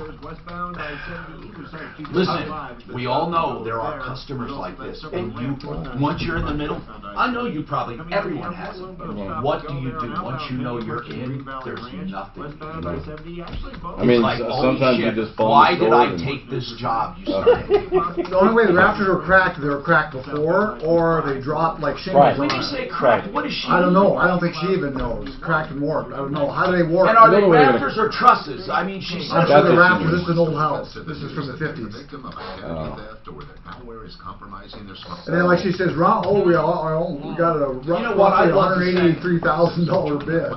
Where'd you get $183,000? That's pretty nuts. Okay, a spot's coming up. Mark. Dr. Chris Centeno began stem cell therapy for humans in a clinical setting. He began the whole thing after observing veterinarian medicine and how they were doing it. And he knew that if he got the stem cells in the right space at the right time, he could do this. And back then, they didn't have the rules and regs they do now. He was able to concentrate them. Right now, with the way the laws read, he has to extract them at the time of treatment and re-inject them with imagery. No other clinics claiming to have living stem cell therapy that bring in this shipped in cells can claim this living stem cell therapy, yet they do. You have chiropractors all over saying, oh, stem cell therapy, or they say regenerative therapy, and they're just plain flat out lying to you. Avoid the hype. Centeno Schultz, get the real deal. AvoidSurgeryToday.com. AvoidSurgeryToday.com. I did learn what eyebrow vents are. I never knew. Yeah, I just that. did too. Eyebrow Yeah. vent. I'm trying to picture it. What is it? They're just vents put in on the roof. They go all the way through the roof, like a little spinning one and stuff. Just the vents, not ridge vents. At the top? Not At the side. top They're or just, the no, eaves? they're just around on the roof. They're Yeah. just vents around the roof to allow the ventilation. They're low. Just regular vents, like Yes. most Vents of them on have. the roof, though. Yeah, which most have. Yeah, Most yeah, houses right, have. right. That's what they have. Newer Ridge ones, they vents- add Ridge vents are really an upgrade. I mean, most people right, do not because have it's ridge. continually, right. So these are just like, I Soffit guess, and ridge vents are normal. No, ridge vents are absolutely not normal. They're an upgrade. They pretty but much always do newer it now, houses are normal. I don't know, Mark. There's Usually when they think come about out and that do peak it, along the entire when they roof. do a roof now, they generally Now, I do have it. to Yes, ask, yes. once you got into that conversation, did the PTSD come back? Did it all come back for you? Did you This remember woman her? is insane. That's, I knew she was. That's not nice. Don't to call judge, people dear. insane. There's some shit. And you know what though? I'd like to give it to. I'd love Clint to go visit. He could visit her and goes. There's he not would even tell a her- roof. What is he gonna? She literally said And there's no Jason roof. said this would be simple to fix if she would simply come to a simple agreement But with she us won't. and non-interfere. She will not. Exactly. ever. So why would we Hey, ever here, touch get Clint? an address. Get the address of that home from veterans. I And think then it's they in might the just drive by. Springs. I think it's in the Springs. I'm Oh, not it is? positive. Okay. Oh, is Veterans in the Springs? You know, this woman doesn't. Do you know that certain whining quality they have in a voice that you can just hear it. Yep. They do not want. A resolution. She wants to be right. Well, No, Veterans look, Roofing's in Lakewood. I still go back to the insurance. From the day it was damaged, way back. Is she still on that woman? Under her insurance policy, We might be able to get she had to We like mitigate her, immediately. Do we have her contact info? She had to. Is By her there contract, she had to mitigate. Well, everybody. I have her Yeah, email by at all minimum. contracts. Send me your email. We want the address. We get from And I'm wondering if she did that. No. That's what I'm See getting if at. she's single When for she Dan. has a problem, she goes like this. Well, Yeah. now what are you gonna? And she watches it. No, that's the way she is. In the very beginning, she did that. Because well, my house is just open and blah blah blah. And I said, well, you better get it fixed. Right. You better get it at least Exactly. tried. No, it's their responsibility. She is insane. You know what? You'd be surprised how many people do that. They go, okay, well, guess what? You left the windows open in my car. Now everything's getting Well, she through. says it's worth $340. She can't buy insurance on it now. She can't buy insurance from anywhere. Who the hell knows how bad it is, or is she exaggerating? She said she doesn't have a roof. Yeah, well, she no, said that. that's- Yeah, I don't have a roof. And still, no. She literally said, I don't have a roof. That's what And the ventilation is still bad. And I'm getting mold. It's great That's ventilation. I believe she has a roof, but It's the best ventilation ever. one clear choice. It's like you. You got excellent ventilation. Well, she wanted Tom There's to the fix best it. She ventilation wanted ever. Tom to fix it. You know?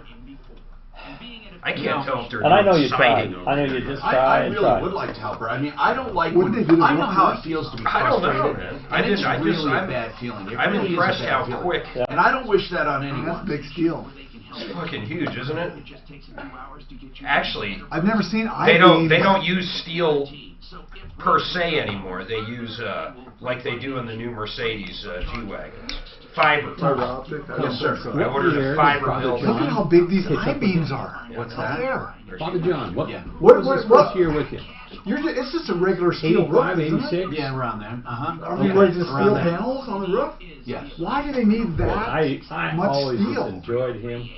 He was really truly like your father. Probably Really? snow load. And I know I've heard your story Seriously. about your real father. So Snow load's pretty big. I understand. But Les, Look at those. Those are They had to recalculate snow load. I'm not kidding. I'll bet you Because remember, you're only looking Hi, at this. Tom Martino here, 303-713-TALK, 713-8255, RenewHomeInnovations.com. Renew Home Innovations is with us. One quick question they wanted to know, sir, can you do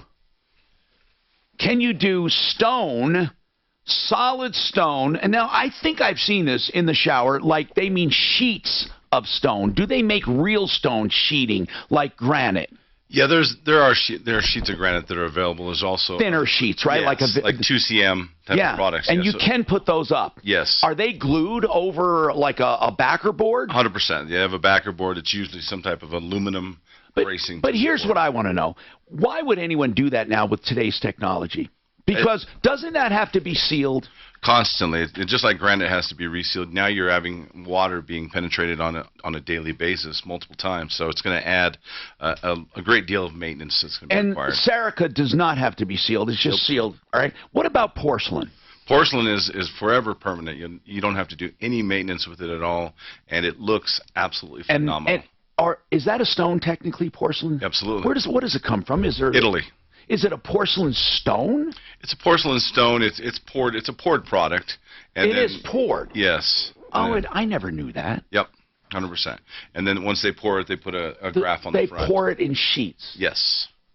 And anyway, 303-713-TALK. So porcelain toilets. Are toilets nowadays still porcelain, or is that just porcelain look? I mean, a lot of them are plastic, but porcelain, is that a poured in a mold? Yes, most of them are still poured.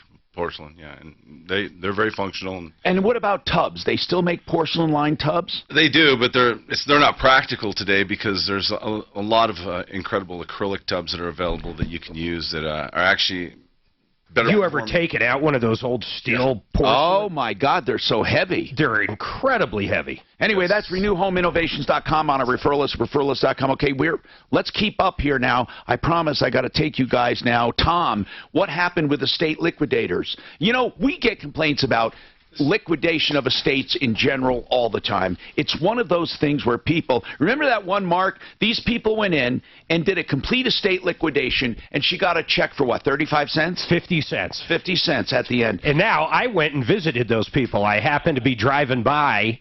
It was in my neighborhood in Franktown, a matter of fact, and they had a sign up, and I went in and confronted them while they were doing an auction or whatever you call it, an estate sale at another house. That was great. But it's crazy the way they do this and the way they claim to help you.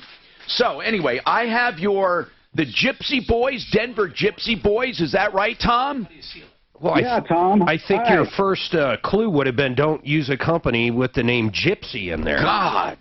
About the worst company name, though, we've ever heard in our lives. We'll both agree, Mark. Oops Construction. Can you imagine the name of a company being Oops Construction? That's like Ouch Dentistry, you know, or Ooh Proctologist. So listen, man, what's going on? Hi, Tom. Thanks for taking my call. Yes, sir. And, so Gypsy Boys came with a great recommendation and great references. And what were they supposed to do for you? Well, they did everything that they were supposed to do as far as getting the house ready for the sale and conducting the sale. The sale happened as planned on August 17th and 18th. Was this an auction? No, it was just well, I guess you could call it an auction. It was at my mother's home in Arvada. My mother passed away in July, and she owned a nice home in Arvada.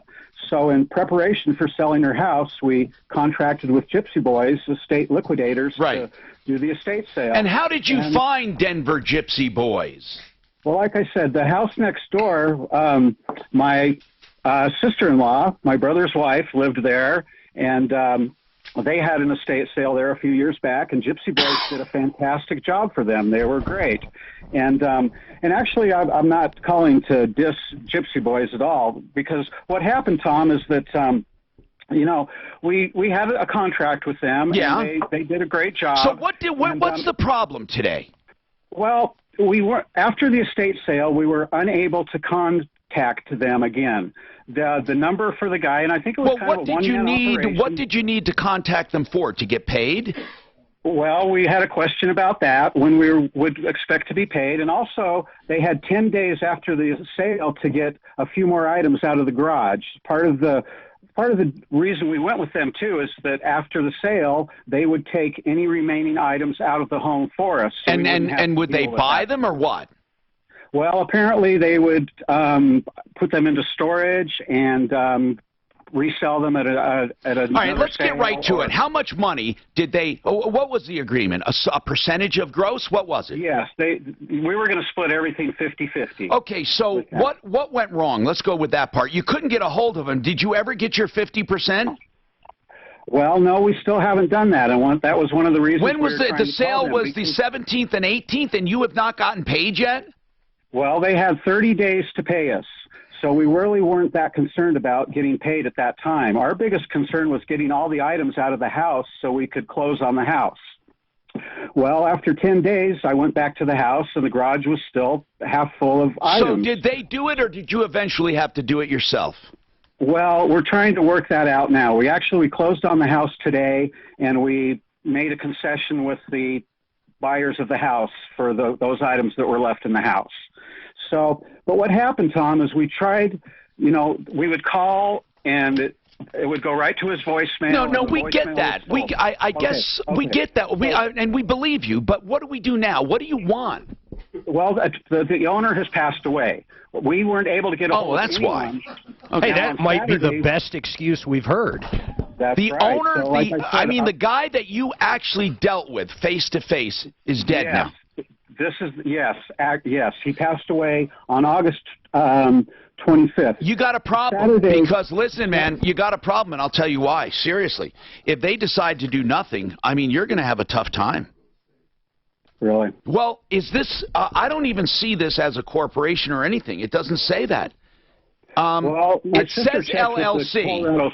Secretary of State website, and the company is an LLC. No, I know it's an LLC, but what I mean is this: who were the members of the LLC? I don't know that. I don't have an answer for that. Well, it's on that same website you went to. Okay. Well, I don't know. I'm not on the website the now. The filings that I've looked up have memberships. They not the renewal, not the renewals. The original. I'm not talking about the renewals. Yeah, the original paperwork. You generally don't have to tell who owns what. So listen. When you went there, though, there is at least a name of someone who files. Well, his name, and he had a cell phone number. Just hold on a sec. This is a serious problem. Hold on. Nobody gives a shit. Nobody has to give a shit. Nobody has to assume it. Well, the guy's dead. Yeah, but what I meant was that there are other members. Does he have a state? What? Do I have to do anything? Oh, this is you. Did you tell them we need to shit, okay. That's an interesting question. Well, it's an LLC. LLC. Who owns the company, though? It's an LLC. But he would also have an estate. Did you decide I'm doing Lazara or not? Actually, I meant Larson. Are you... This report is sponsored by Indeed.com. I think you should get Salisbury on. Shouldn't we get Salisbury on?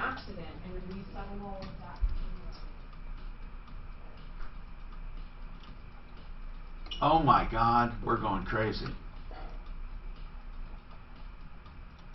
There's a couple of slow spots to watch out for coming out of the airport. Hey Tom, should we get David Salisbury on for that? What's that? For this Gypsy Boys? Because won't he have to go after the estate? Salisbury? Yeah. David Salisbury. I mean, he knows about. That's more of a corporate than an estate question. Okay. Wait though. Hold on. Hey, is David Salisbury around? Not a bad idea. Southbound I-25. Weather forecast. That we could TMS, fix it, TMS. Larson. Okay, so this is... Oh my God, these pauses are going to kill us. Indeed, used by over 3 million businesses. Gotta sell, Tom. Gotta sell. Business owners and HR professionals can post job openings with screener questions, then sort, review, and communicate with candidates from an online dashboard. Learn more at Indeed.com/live. All right, 303-713-TALK, 713-8255. Let's talk about crackerjackmudjacking.com.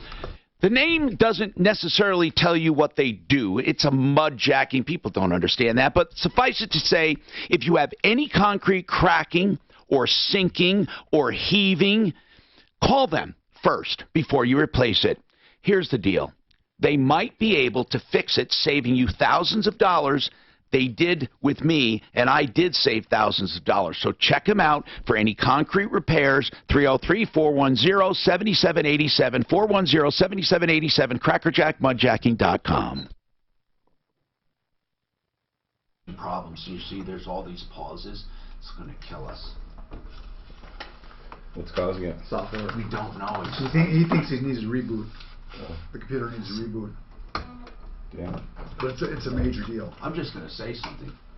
You know, we're having technical difficulty, by the way, so we apologize for that if you hear long, extended pauses. So we'll just do whatever you want, Ed. I can go on with, or just wait, whatever you want to do. But I just urge you to stay with us. Diabetes, high blood pressure, anxiety meds, everyone's on them. If you're a 50-year-old male, maybe a bit poor. I thought you were wrong. No, I was, and I, on purpose, I just wanted to fill in the gap here.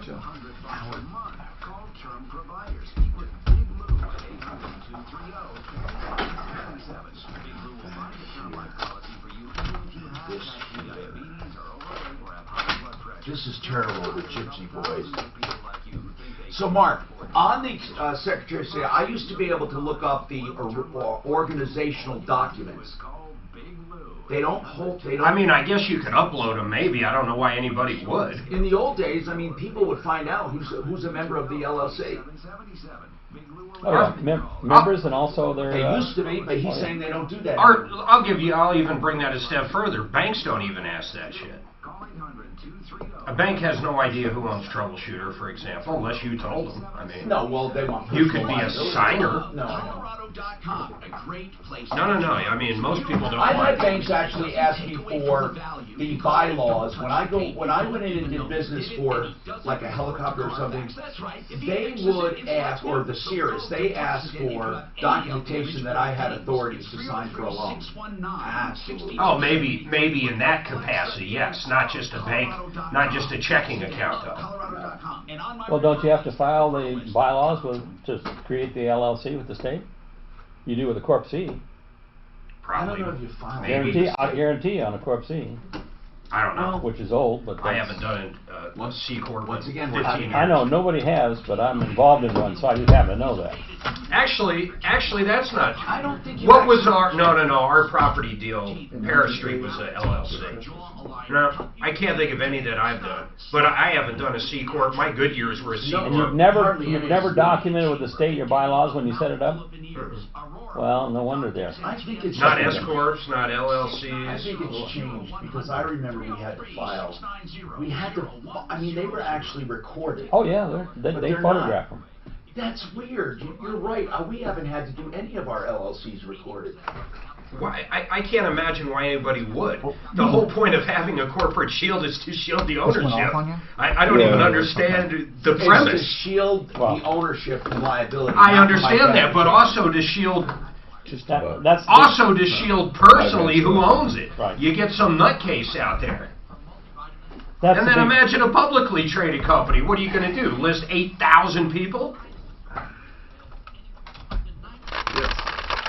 It'd be more than that, actually. How many people own Microsoft? Fuck. No, not that. What, were you going to list 1 billion people? We're talking about private. Yeah, closely held. And it continually changes every day. I'm not talking about that. I'm only talking about the organizational, the very first document. Right. I'm not talking about filing every year. No, you don't have to. I'm telling you, you simply don't. I know you don't. I know, because I've done them. But I remember when I first did Troubleshooter or Rescue Radio. If there's loans and stuff, I'd agree with you. No, I don't mean authority. I meant that I remember my bylaws for some reason that I had to submit those. I don't know why. It would probably have to be with a loan, though, because you were borrowing on behalf of now the they just go and grab them. Whatever they want off the Secretary of State, right? Secretary of State doesn't have it. That's what I'm saying. They don't have bylaws. Why are we just dead air cuts? I think the software issue, he thinks. Should we be talking, though? Wow. Once again, we're having this technical difficulty. Please don't tune out. It is a company I can highly recommend. Boy, that's a crazy problem. See, when you fire something off, you basically hit a button, and it'll play 4 commercials. Okay, all states require corporations. He's hitting the button, and then it just randomly starts in some corporations place. and LLCs to have bylaws. Not one state requires that you file them. States are, listen to this one, some states, you are forbidden by law from recording them. They're just required that you maintain the records. Yeah, I don't know why it would be any other way. And you will never have any penalty clauses in that contract because they know you want to stick with them and they don't want to force you. 303-761-61. Even nonprofits, you're required to have them and to file them. With public corporations, they have to be open, but you do not have to file them. Why is that so strange to you? Just because you remember having to do them at one point? Yeah, but point? maybe I didn't do them. Maybe you probably did with a loan, because I've been in that but not with the state. I don't know what I'm thinking about with the state. I remember organizational documents where you listed the manager and then the members. Hello, Tom Martino here, 303-713-TALK, 303-713-8255. Okay, so we're running out of time. We've had a lot of technical difficulties. Please stay on the line, though, and we're going to get to you. Now, Tom, we've been looking through this quite a bit. Now, I want to say this, all right? If there are members of an LLC, all members are liable for the LLC, but not personally liable. If they dissolve the LLC, technically you cannot dissolve them while there are outstanding bills or claims. However, you can have an LLC sit there forever, and there's not much you can do about it. In a nutshell, if someone dies that you're doing business with, or their entities and themselves have no liability to you that will be worth going after. I don't know how much money were you expecting to get here? Between $2,500 and $3,000. Right. Unless they want to voluntarily do this, somebody who has this estate, does he have any heirs at all? Is there anyone that has his estate? This money is going somewhere. You can put in a claim with the estate, but it's not going to be easy, Tom. We're going to try to get our estate attorney on as soon as possible. So if you want to hang on, we'll try to get you an answer. I'm Troubleshooter Tom Martino. Don't forget RenewHomeInnovations.com. If you have questions about bathrooms and showers, we have other stuff coming up. Stick around on the Troubleshooter Network. Oh, my goodness. Dead space, huh? Hey, Nick, don't the new toilets, too... This is a nice little computer, this Asus. They have, look how light and little it is. They have, like, micro on there so stuff doesn't stick to it anymore? Micro what? It's actually silicone. Oh, so you don't have to clean as much anymore? Well, it doesn't, like...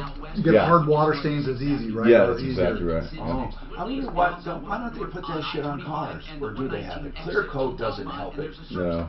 You know, we do have something that treats in our glass, too, that's really cool. And it actually is caked into the glass, so you never have, like a Rain-X or something? Yeah, but forever. Yeah, so. Oh, really? Yeah. Like on the mirror? Yep. You know, that's the thing. Just glass doors or walls. Right. You know, a mirror, like say, to keep the water spots, you just... Right. Yeah. I hate fucking glass, keeping glass clean. Yeah, it's a pain. Now that's how you fix it. In fact, I like with granite, the flat finishes. I love that. Granite, by the way, granite is very porous. Even really, they seal it for the showers. They came around like back in 2010. You know what? You always think of granite as not being because of countertops. You think they're all, but they're not bulletproof. Mm-hmm. It has problems. So what's the stuff you put on glass to keep it? Is it like a Rain-X? Caked in the glass. It's baked in it. It's baked in it, yeah. Whoa! Yeah, so you never have to do it again. But what happens if you don't have that stuff? Then you can treat it with Rain-X. I like that. I never even thought of that. Yeah, go put Rain-X on there and it'll pretty much solve it for at least a little while. Right. You know. Because it surely doesn't do the, like on windows and stuff, all the, like the windshield. Exactly. I mean, if it works on a windshield, it should really. Right. I'm gonna do that. Yeah, it's a great way to go. I mean, it's simple. Yeah. So. Well, cool. So you guys have changed your time slots, right? What do you mean changing? Are you now 10 to 1 zone? 10 to 2. You're on 10 to 2. Yeah, we were 10 to 1. Just got added this beginning of the month. 10 to an extra hour. Wow. Now, if you can't stay, you can go. It's up to you. I mean, no, we'd love to have you. It's just like if you want to go. Okay. That's well, my wife's heading over this direction. Okay. Maybe I'll stay till she gets Sure, her. absolutely. Or we can get some sushi. Sure. There's a good little sushi joint right down the street. So, hey, I saw when you opened that up, you had a Safe Step ad in there. A what? A walk-in tub ad right there. Oh, I'm He loves walk-in tubs. No, I don't. I really don't. No, I hate walk-in tubs. Do you? Oh. Yeah. You like them? Well, I sold them for quite a few years. No, but I don't know anybody. He thinks they're worthless. I think they're worthless. I do. Would you like a fresh bottle of water? Sure. If you gotta have it, you gotta have it. So who has to have it? People that can't Dan, get in. want there. water? No. Look, Why yeah, would yours there- is right there. Right. I know. It's fine here. So, who's gotta have it? Somebody's in a bad mood. People that are old. Yeah. So old people, how do they get in it? These little walk-in. That door just opens up. I know. How wide is them? 24 inches. I've never seen a 24. Oh yeah. Well, you can get them smaller too, but. Okay, but who cares? So you go in there, so Yeah. you got to shut the door there, and you, like I say, usually they got a walker if they're Right. old people. Right. They get in there, now they got to sit there while it goes up. See, that's the hip section right there, just so you know. See Right, that? right. That's 24.5. See that there? Right. So this spot might only be like 15 inches, Right. but they'll take it out and make it 24 inches. Right, but what I'm saying is to get in there, it's hard for them to get in. Yeah. And then once they get in there, they got to close the door. They got to sit in there while it fills up. Right. And then they take their bath. And, Yep. and a lot of them, do they have heaters while they're doing it and stuff? Stay in There is an inline heater on a lot of the tubs, yeah. That'll keep on while they're doing it. Yep. And then they got to sit in there while it drains. Mm-hmm. And then get out. Why? Actually, the tubs now, I mean, they come with like quick drain. Yeah, quick drain. You hit the button and it Yeah, dumps. 90 seconds. But like I say, I think most people. Is there a they don't pump, use them. or is it just a big drain? Oh, it's a pump. Oh, that drains them Yeah. out. Okay. Some of them have pumps. How long do they take to fill up generally? Or that's purely on Fast water. 5 to 6 minutes, depending on the water pressure you have in your house. You know, that's really what. That at the end of the day, I mean. Why can't you just keep the same water in there? That's a good point. You could just like jump over the thing. Just hop in it. We had a customer that died in the tub. How? Well, what happened was Like a heart the attack cause in of the death tub? was morbid obesity. But she Couldn't get out of the tub. She couldn't get out of the tub. Right. So Jesus, that's horrible. Yeah. Well, we've That seen is it. so We've fucked seen it. up. Yeah. Imagine if that woman called us. This woman was so fat, Dan literally measured her ass. He walked right up behind her like this. We used to do that behind. So when we'd walk in the room, we'd grab our tape measure and we'd just kind of do this. So they didn't see us. And we just Oh, he went right up. I said, ma'am. Well, she didn't mind getting married. You know, like I say. We got her. There's no way. Hers was 18 inches. There is no way she could have got in there. Really? No way. And if she could have got in there, they could have shut the door. Yeah. Bentley Bass sold it to her. In fact, George Bentley. Yeah. Literally sold it to her. Really? That was one of the best shows we ever had. He was. This woman was so big, I couldn't fucking believe he sold her this thing with that little door on it. And then he said, well, she didn't get out of her chair. Yeah. She was just We ended up I getting just her showed you how you get past that. full-blown shower. But she was in her chair the whole time, like a big walker. She could hardly move. Yeah. I think a walk-in shower. Yeah. That's what is she the way ended to go. up with. Walk-in shower is great. No, she got a shower. No. You're positive? Positive. She got another bath? Because they wanted to get it back to where it was. Because it was better than her walk-in tub, the regular bathtub. It is a nice feature because there is therapy. I mean, you can get like 10 water jets on there, so that's a nice thing. It's like a hot tub. It's like a hot tub. And That's why people buy it. It's a walk-in hot tub. Yeah. When's the last time you saw one of those, bud? Yeah. That's the kicker there. You know, people get some jets on their feet for therapy. A lot of people have diabetes at that age, and you know, so He does not like people having jets. I'm a jetless person. Who doesn't? Fucking Dan and his anti-walk-in tub bullshit. Oh, he hates them. I do. You know, if you think about it, they are inconvenient as hell. What part's inconvenient? You have to sit in there and fill it up. He said they fill up in 6 minutes. No, it depends on your pressure and how much hot water. It drains in 60 seconds. If they got the fast drain, if they got the fast drain, They have pumps on them. No, they have a fast drain. That's most They have of a them, fast- right? Yeah, and I've watched it. I've watched it. I was down in. He had a American client Standard. so fat they died because they couldn't get out of it. Yeah. Yeah, Jacuzzi's still being sued for that. Yeah. Wait a minute. Are you shitting me, really? No. Why couldn't he get out? The cause of death on. So I got a copy of the Wait a minute. death The cause of death, the water comes up to here. Did she fall down? morbid obesity. No, she didn't. What happened is she drained the tub and she couldn't get out. She fell when they found her. She couldn't get out of the fucking tub. Yeah, her body was half in and half out, and that's how she died. Yeah. Are they suing the manufacturer? They're suing. Yeah, so They're suing everybody. they're suing How everybody. long did it take for them? She must have died an excruciating death. Yeah. Why? It's like hanging they there, didn't find trying her to there get for out. 4 days. What, she starved to death or what? Well, she might have hit her head or something. Yeah. She was there for 4 days. 4 days. Think about but she was fat. She could live off. That poor woman had no way to call for help. No. You know what we Wow. did? We actually got these things as soon as that happened. Is we actually started adding these little devices where they would stick right by the tub. You'd stick on the tub, and it would just be like a safety device to help by falling type of thing. So no one was checking on her. She was gonna die like that. And now her family is suing. Yeah, but why did they check on her? Yeah. Right. Exactly. Now there's a paycheck. Right. She feels bad she died. Plus they save on the food.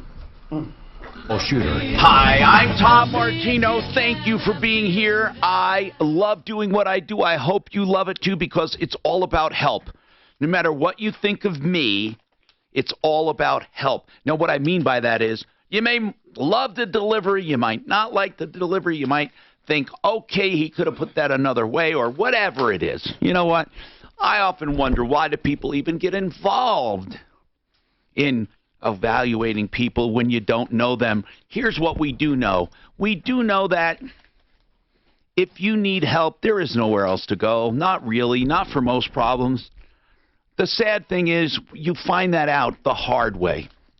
You want to scream from the rooftops and no one cares, no one listens. That's why I always ask, if you know people in trouble, if you know people taking advantage of you, if you know people that just want to speak out, this is the only place to do it. 303-713-TALK. And I mean menial little problems to major big ones.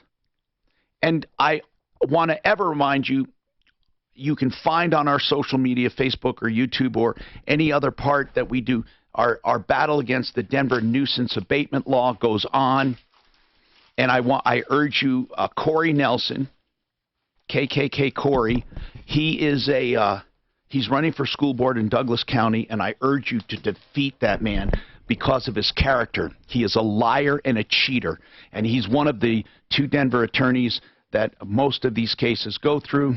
The whole department sucks, including our mayor, who is a liar, cheater, adulterer, and he's just a scumbag. So please do whatever you can to let people know about it. Okay, let's move on and help you with any problems you have. 303-713-TALK, 713-8255, and I'll introduce my guest in a minute here. I want to get to you guys.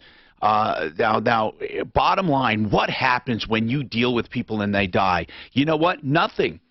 You could be lied and cheated and swindled. If the guy dies, you may not even have a case against his estate. First of all, if you never prove the case, you're done.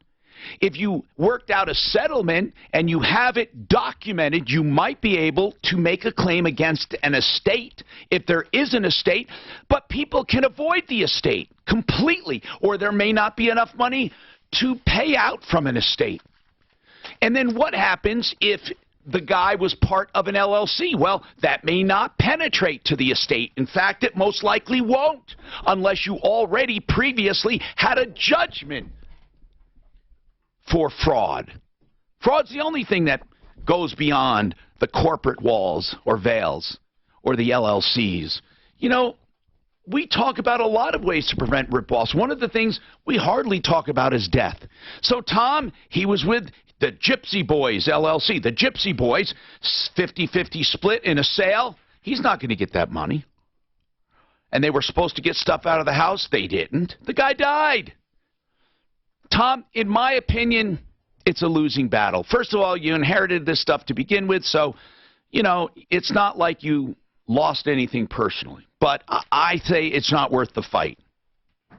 Okay. That's my opinion now. You know, not legal, just my opinion. What were you going to do? What were you going to do?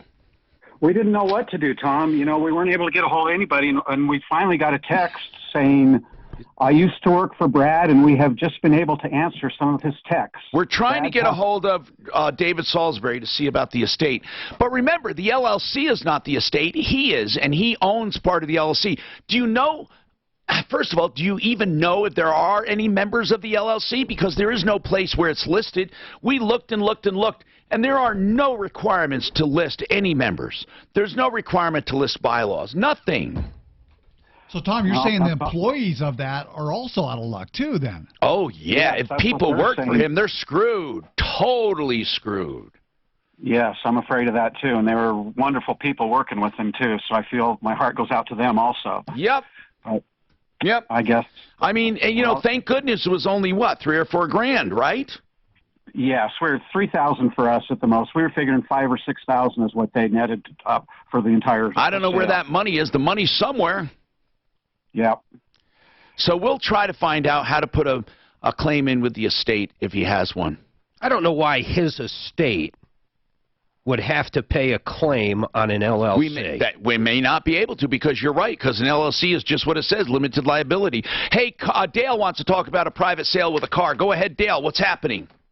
Yeah, Tom, I was wondering, as a private party, if you can sell a used car that will not pass emissions. Is it just dealers have to have it on, or what? Well, first of all, no one has to have emissions, even dealers. If you sell it as a tow away, you make it clear, as is tow away, meaning that it's not drivable, and it's up to them to get it fixed or to keep it a tow away. You know, like scrap it for parts. So anyone can sell a car. Now, as far as if it doesn't pass emissions, technically, all cars that are sold at the time of the sale must be in a passable condition unless it's a tow-away. So let's say, but you don't have to give a voucher, however. That's an arrangement with a dealer. So let's say someone sold you a car, and somehow you could prove, well, actually, they're supposed to, no, you can prove that right at that moment it doesn't pass emissions. Well, you can undo the deal. But if you don't undo the deal, they don't lose their license because they don't have a license. What about selling in a county that doesn't have emissions? Oh, that's true, too. I forgot that part. You can sell to someone, and it doesn't even have to be a tow-away if it's in a non-emissioned area.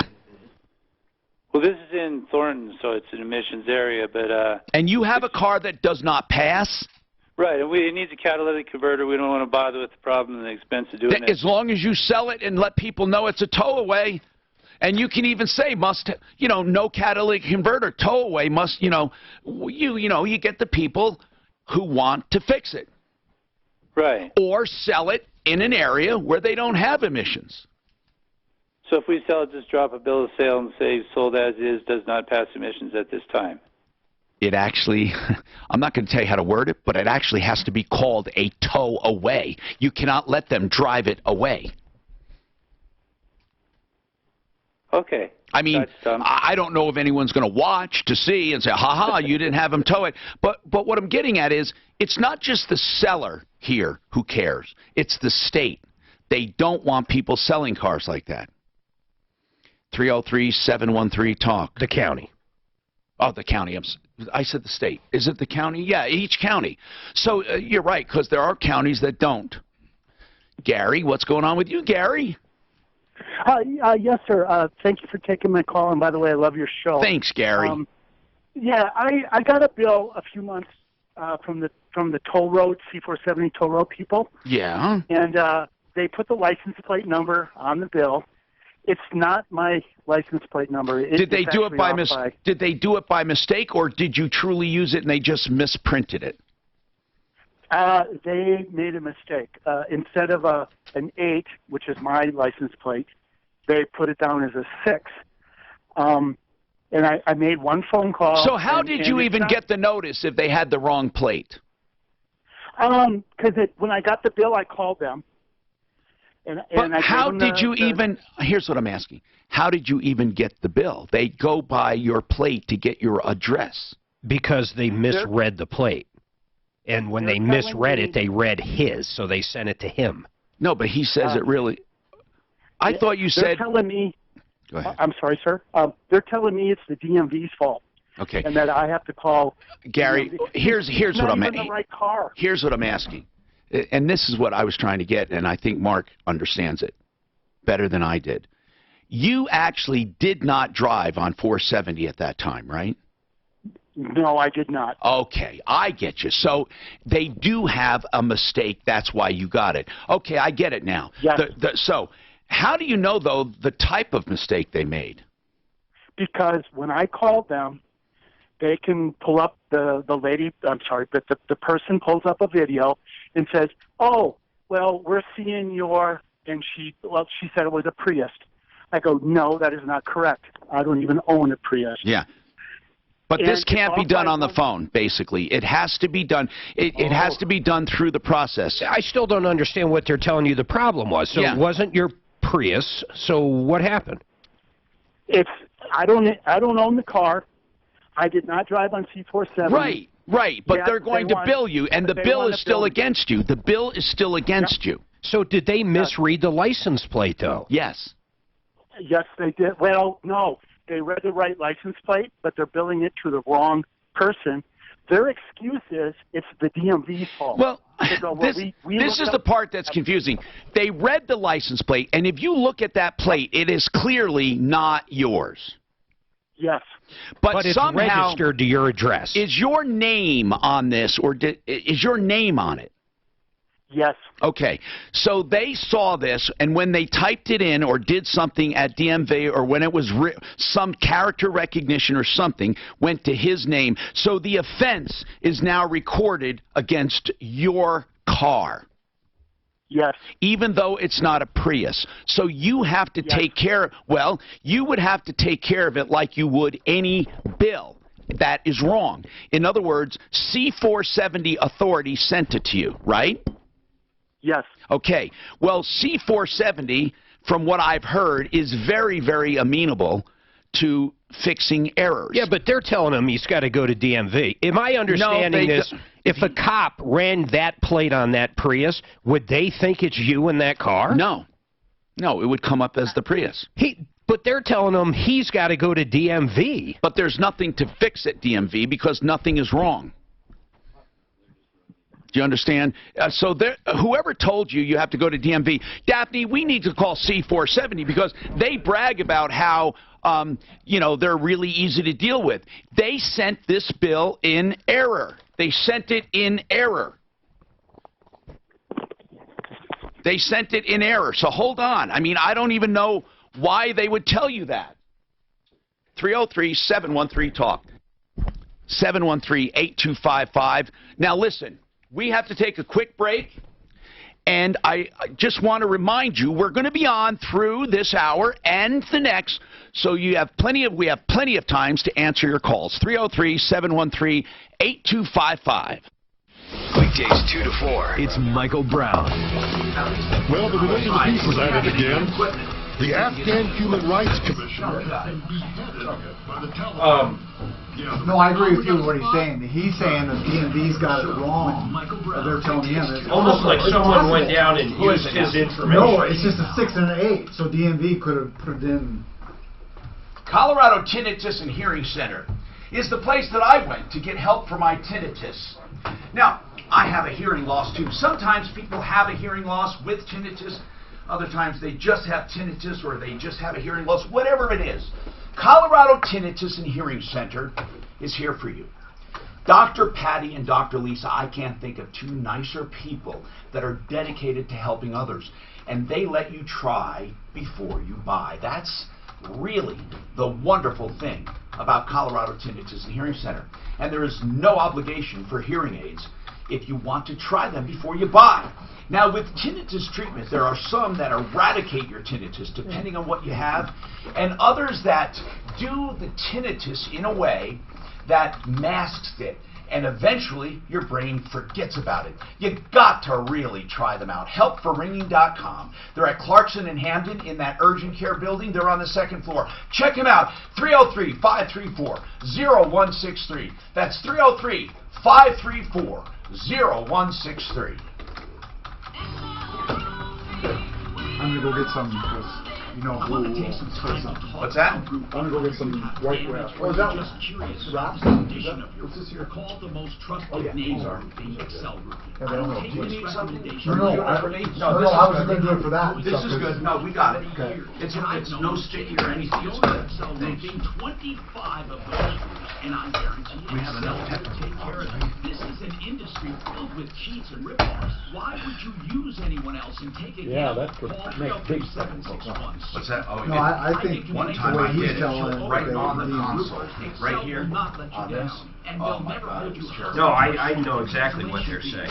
So technically, he does, and like I said, the other So what does problem it is mean? Right any now, cop though, that runs it is going to come back. No, if you run that, but if you run the real plate, it won't. No, the real plate might come right back to him as with well. him with the wrong car, or it could be a stolen Well, if plate. that's the case, that might be what he's saying. Right, I thought he was saying. Then they got to go to DMV because they're right. True. That is true. If it's recorded wrong at DMV, Right. But so they might say, no matter who runs that number, it would. Why don't we have it run and see? Mark, we have somebody that can run a plate. Why don't we do it?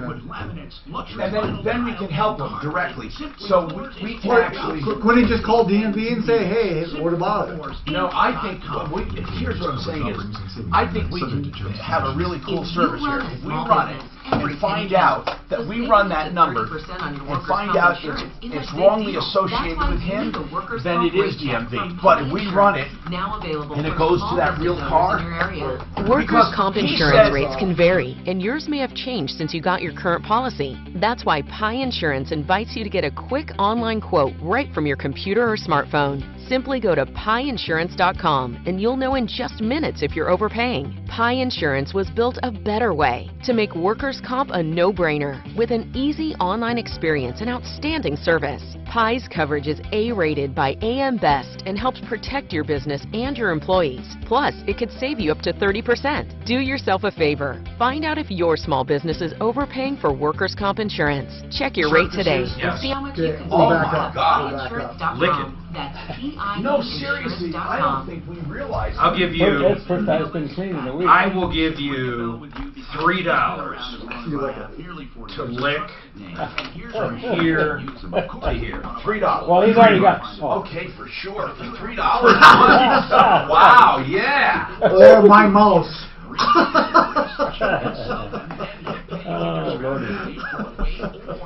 A homeless guy's cell phone screen. It's the dirtiest 3 inches you ever licked. I don't even talk to Mark. Someone that I've known for nearly 40 years, David Ellis. What's that? Is a straight You're shooter. ignoring me. I'm not even talking to you. Huh? You're ignoring me. I'm gonna kick your ass. We're gonna play pickleball while you're gone. And that's David Ellis. You should tell it to Ross. Ross, this is pickleball day. I just can't believe I don't even like the by name. Metropolitan State University of I Denver. wonder where they got the name. Now this is after I've already cleaned it once. It's incredibly dirty. It's amazing how I've never missed. It used to be cleaner. Metropolitan State University of Denver, It is amazing that you reimagining tell what's yourself possible that. in higher education by connecting learners to leaders and classrooms to careers. I bet you can't even block it and I'll make Learn it. more at Here, you actively try. possible. Bam! That was a pretty good shot. It's always. I've never missed. Oh, bullshit. Never. No, he uses the ball. That's what I'm I thinking. do not. That's exactly I've what I'm never thinking. missed. Sometimes I intend to hit the floor. Tom Martino here. Welcome. Ah, 303-713-TALK. 303-713-8255. All right, listen. Here's what we have to discern. This is what I'm confused about right now.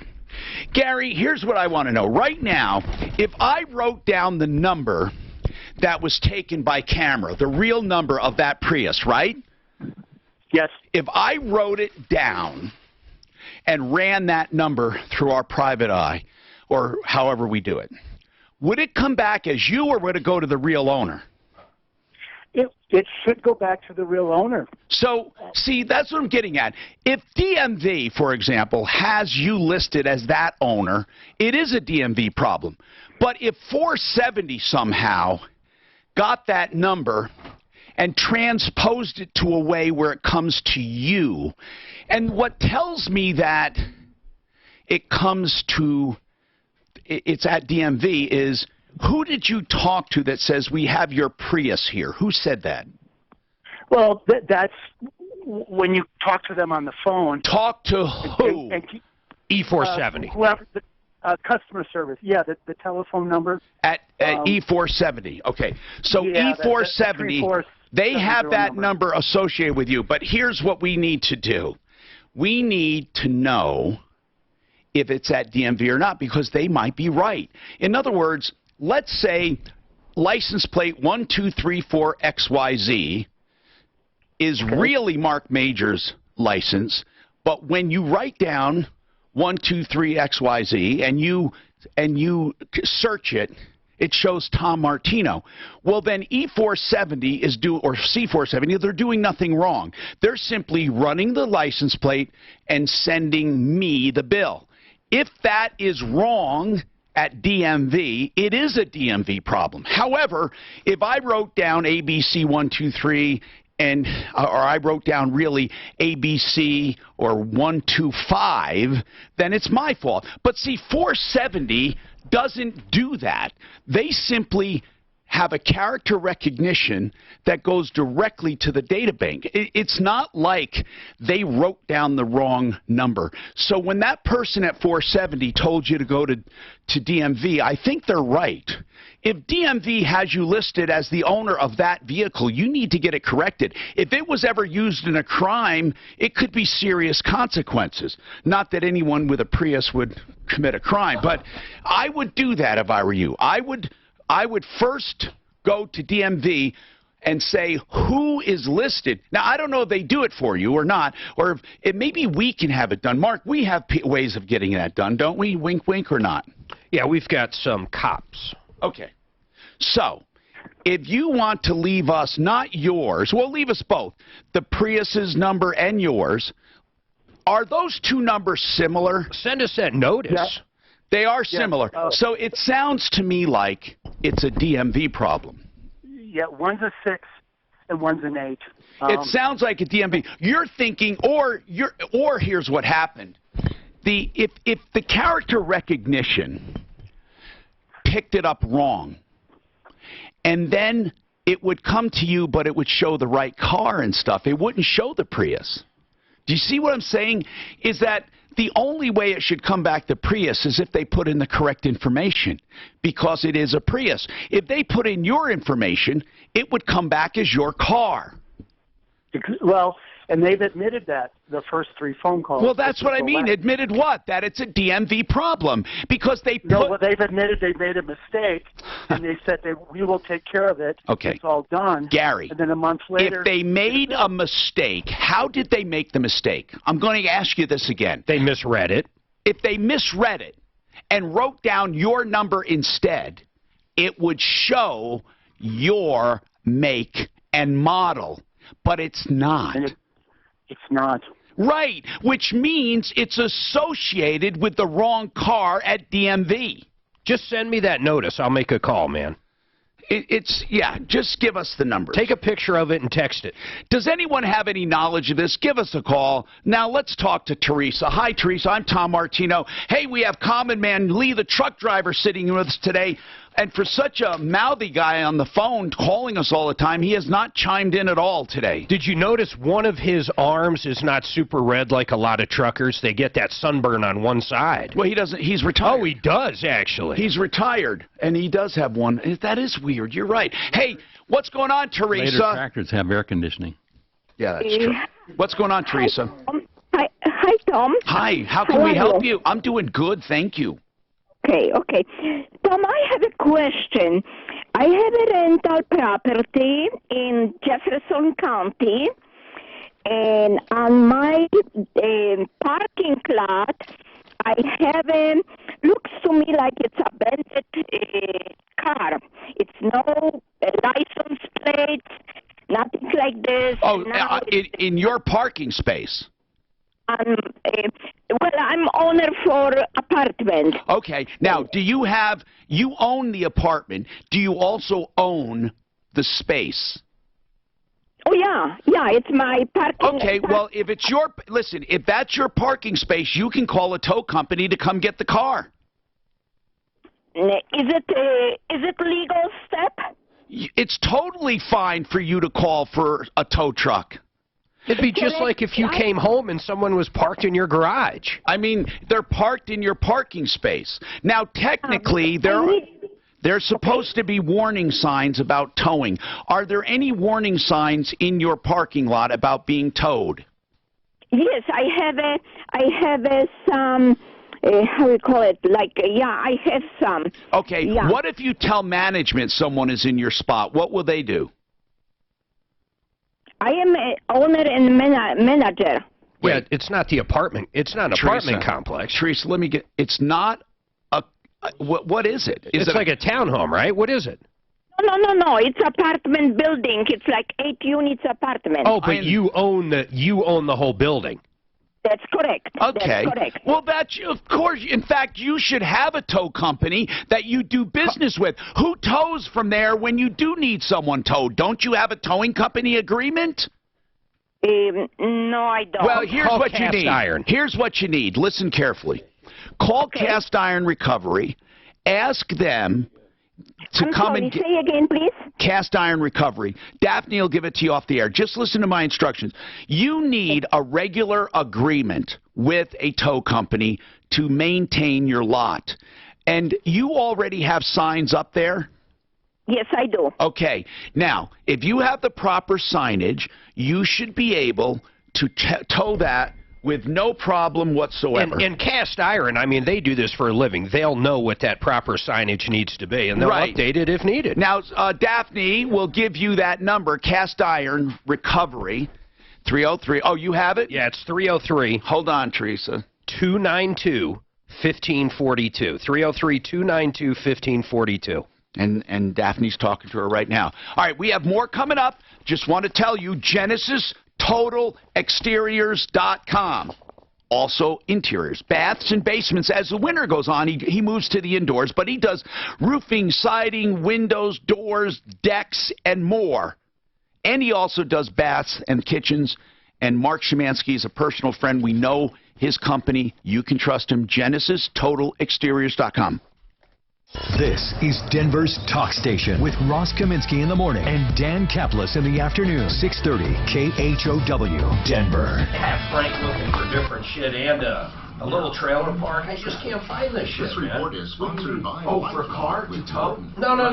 For A 4-unit house, a 4-unit apartment or something. I really want a trailer park, man. They're fucking like gold, though.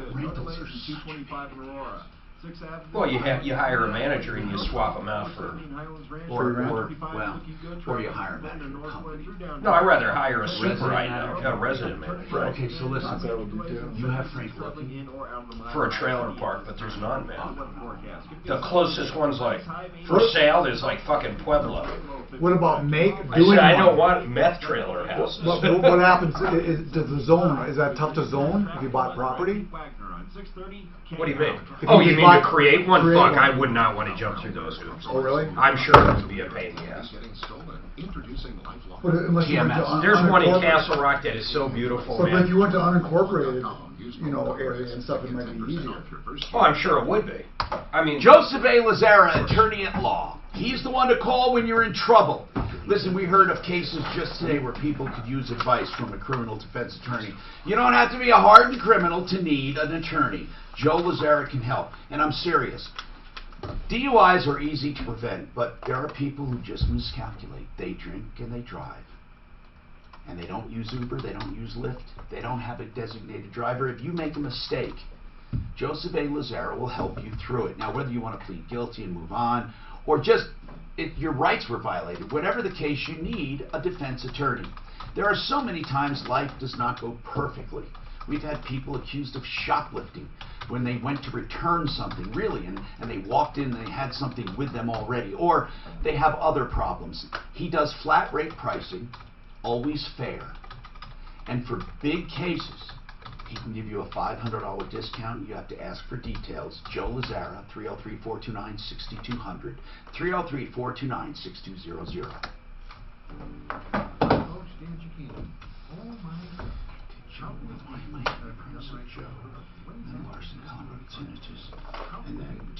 It kind of amazes me someone would think that they get paid on something they don't have. I can't believe the balls on her. What do you mean? What were you asking? Oh. What are we talking about, Mark? Just salespeople when they... Oh, no, I know. The balls. It's... Mark, it's just like she just figures, well, but she figures we'll keep... You know, what they don't understand is they don't... No one gets a recurring unless they work on it and help us with it. How many people just, you have to do everything, then we should take it? Well, the problem is on the referral list especially. I just do a one-time little bonus now to these people because they can't do anything. I mean, they can't build a listing, they can't maintain it, they can't solve the problem when it comes in. There's no purpose in paying. They get the one-time bump and then it goes to house, right? Then it goes to house, yup.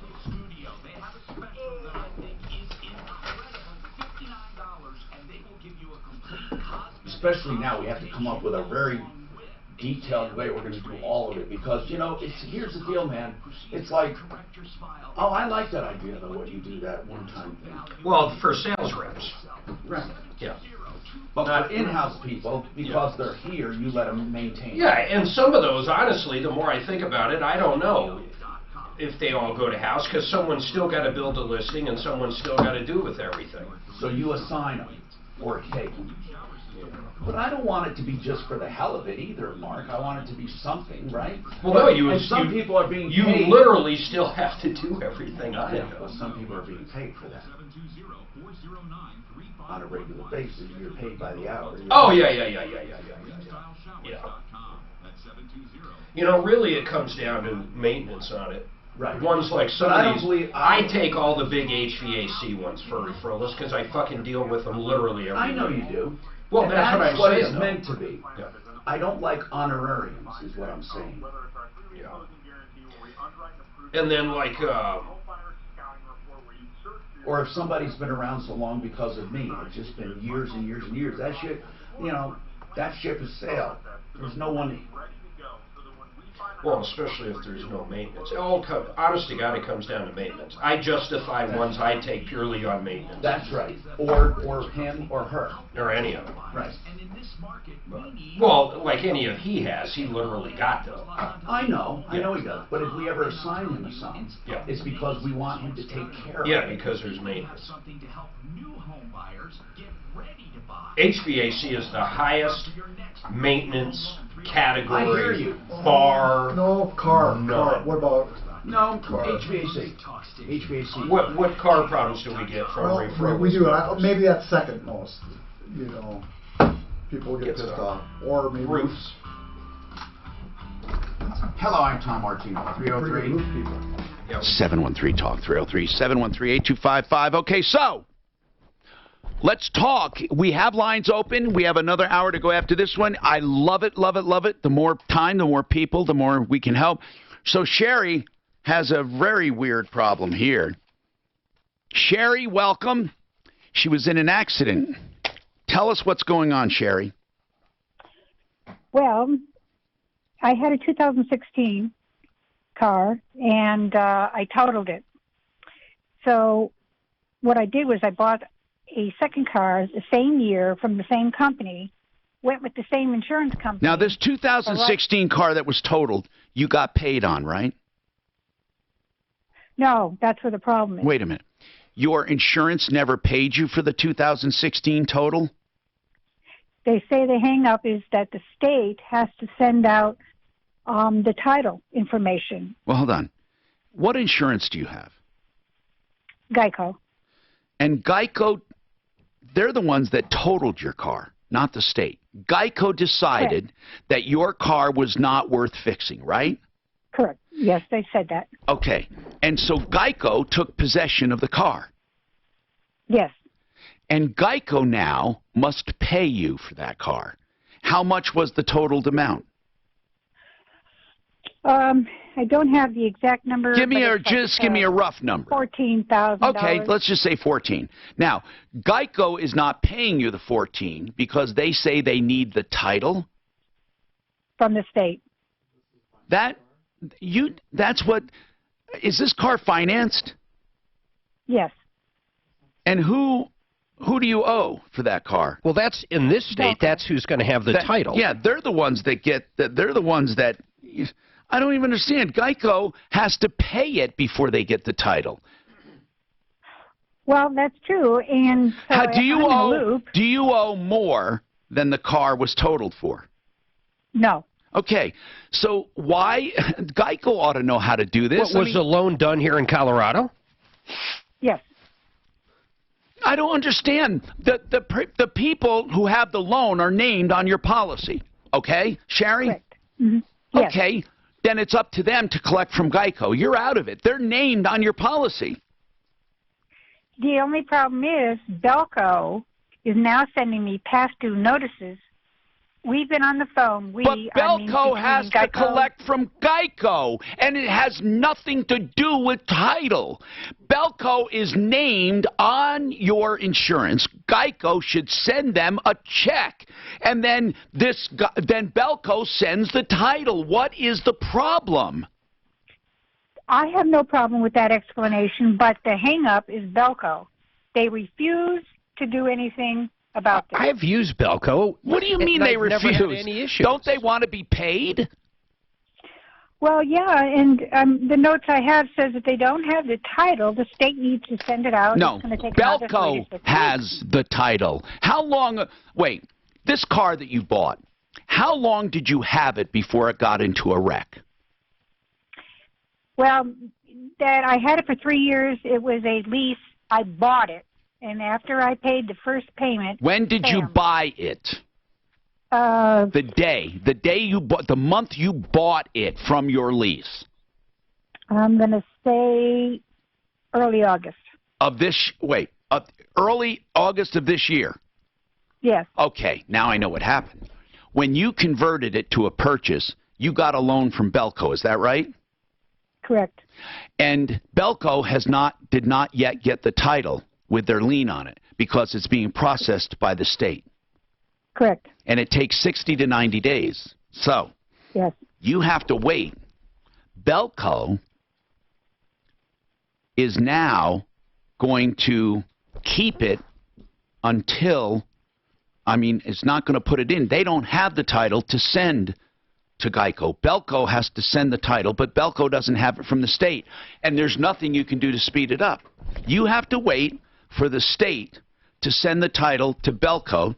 Belco then sends the title to Geico. So this is a good question, Tom, because she's got to make payments, otherwise she's going to be in default. That's exactly right. But she doesn't.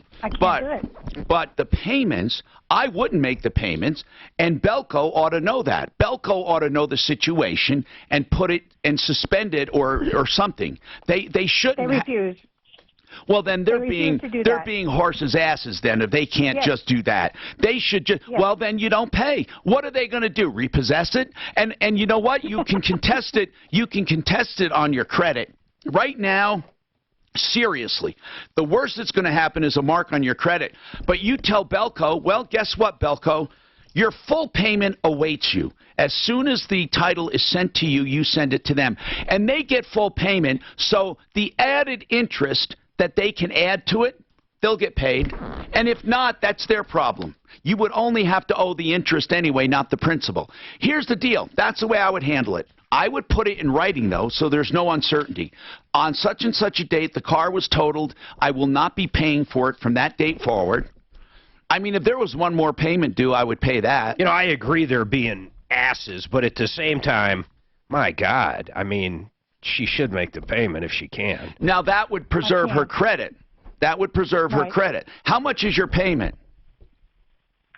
Well, this one is $350.52. They said I had till September 30th before they will actually go to the credit By the way, why would they go to credit reporting when they know damn well what's going on? Mark, that does seem to be harsh. Here's what I want to know. Who'd you get your other loan? You bought another car? That's a pretty big corporation, man, or a pretty big bank. Or you went through Belco for the other one? Yes. Okay, so here's what I want to know. Where'd you get the money to put down on the other one? I didn't. You did 100% loan? Yes. Okay. And how much did you pay for the new one, the new car? I think it was like $16,000. Okay. So were you upside down in this other one? No. Out of curiosity. She said there's enough. I had gap insurance. So no, I'm not upside down. Who carries the gap? Probably Belco, I guess. Well, okay, you did it through Belco? Yes. Okay. You know, Daphne, let's see if we can call someone at Belco for this reason. We're just saying give her a break. You just wait a few weeks and you're going to get the title and you'll get full payment. Why would you have to slam her credit? This is just unfair. It is. Would you just hold on? Daphne will take the contact information for Belco you've been talking to. And this is just where this is an example of where corporations become heartless for no reason. I don't know if they have just the ability, someone in the branch, to be able to go in and override something we're all for reporting people, Mark. late. I know I'm so that. tired of I this. don't know who would do that, though. We got to find the right person. See, Mark says, hey, you're late, you're late. No, it's not what I'm saying. I'm saying Heil Mark. They're Heil Mark. Yes, they're big enough. They're not going to have some teller overriding stuff. I know. But isn't it too bad we've come to this? Now, impact That's traffic. what it takes is 60 days to get it? This is kind of a good question. It is one of the first times I've ever been confronted with this. Right. This is a nice looking. Just buy it. No, I know it. I know it. This is a great, because like I say, I'm Belco's going in to there to pose make a money. question on Facebook. So who's going to be responsible for that payment then? Well, Geico? Well, they're not going to lose the no. It's just Because it's interest. It's interest. I agree. It's interest. And they're going to get it anyway, though. Not the interest. Why not? Because who's going to end up? Because she gets any money left over. Oh no, she has a gap. And she's going to have to pay that. But there's going to be interest no matter what. It might not be a whole lot. I would say she's responsible for the interest. I would say she's responsible. Or is Geico? Or is that something in a car policy? And you know what? If the loan's due enough, it's probably all interest. This would be a good compass question, wouldn't it? Outstanding protection for your I mean, this rarely happens. It's a contractual question. It rarely happens. But I mean, it's a great question. I've just never heard it. Never heard of it before. I guess what I do is I try to think, if I'm that bank, okay. Right, I know you're losing money. I'm fucking losing money. You're damn right. That's exactly right. And it's not my fucking fault that I'm losing money. Mark, you're only losing interest on that money. Right. And ultimately, truly, you're not, because they will get it all back. Plus, they're going to get late payments. But they won't get interest. I don't know. There might be enough in they will get fucking interest. Well, they're going to get every nickel thereof. Technically, she's responsible for that payment. Yeah, how about if it was a mortgage? Would you say the same thing? If Right, it wasn't a car? I mean, this is all. Say your house burned down and stuff like that. I mean, this. Yeah, is your all, house burns down. This is all good questions. And they don't have the deed to give up. But listen, they're named insured. They're named, so technically, they get everything they lose. They lost. Really, I think they can get interest too because they're a named insured. They are getting interest, I'm sure. Well, we don't know. Within the gap. Maybe within a gap that takes. No, they're only going to get the value of the car no matter what. It doesn't fucking matter. They're going to get the value of the car, okay? So in a way, this is weird. In a way, they don't get interest. I mean, not after the accident they don't. Right. And up to that point they don't get. The only reason they're getting interest, or may, is if the value exceeded the loan. I bet she banks there and has cross-collateral on her checking account. Which means she's going to end up paying whatever's going to be there. We forgot to tell her about cross-collateral. Hold on. Okay, I also want to talk to her again. Cross-collateral agreements. Although Belco is one of these ones, she might not have a. She might have a checking account there with $1 in it or whatever. Why do you say that?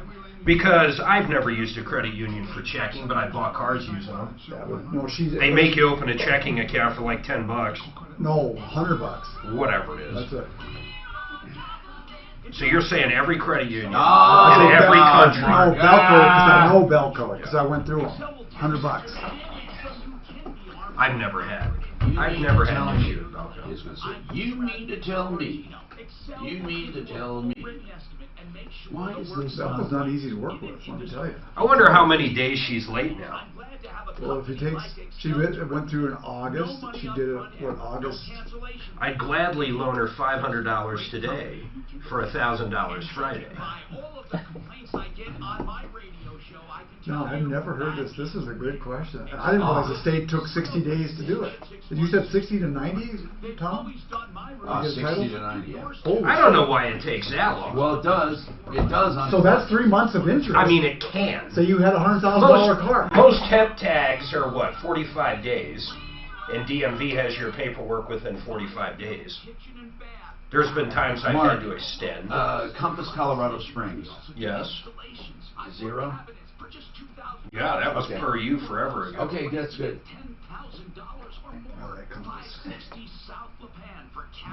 And Smith is annually is the same. Oh, and Smith is the other ones I saw Smith that is on like there. everyone, right? Your other one's gone. That's just referral list. What's just referral list? Patriot. It's just referral list? Yeah, you haven't done spots for them for so they're out. What, 2 years? They're out. Patriot's out. They've been gone for 2 years. You haven't done any. They haven't done any radio in Colorado Springs for over 2 years. They ended it 2 years ago. They didn't officially end it. Yeah, it's just it's all referral list. But they turn that down for a minute. Additional fees may apply where lawful. See store for details. You know, so many people call me when they're injured and they say, Tom, who should I call? And I say, John Fuller at Fuller Law. Personal injury is nothing to fool around about. The other side will always try to minimize your claim. The other side will always try to make you feel greedy or not entitled. You need someone who will fight for you. If it's someone else's fault, you should be paid. It's not something you can ever do on your own. John Fuller will fight for you, and he only gets paid if you get paid. 303-597-4500. 303-597-4500. PersonalInjuryCO.com. Ask Alexa to play 630 KHOW. Then you can hear Dan Kaplis impact your life this afternoon at 4. Getting 630 KHOW from iHeartRadio. Denver's talk station. On your smart speaker. Available on over 2,000 devices.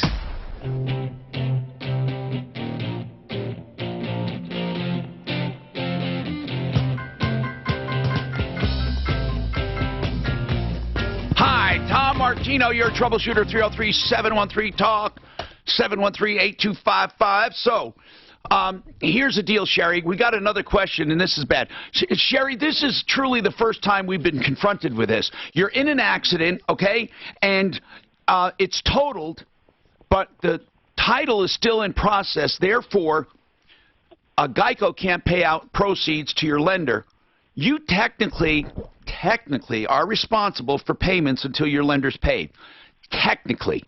But if your lender's going to be paid on everything, it shouldn't matter. Well, here's what I want to know, though, Sherry. Do you know what the actual payout was from Geico? How much they're willing to pay for that car? I don't have that figure in front of me, no. But was the amount from Geico in and of itself enough to pay for the car, the loan? Oh, yes. Oh, yes. So you didn't have to go into your gap? No, if they did go into the gap, I'm not aware of it. Because the way it works is this. You get the value of the car.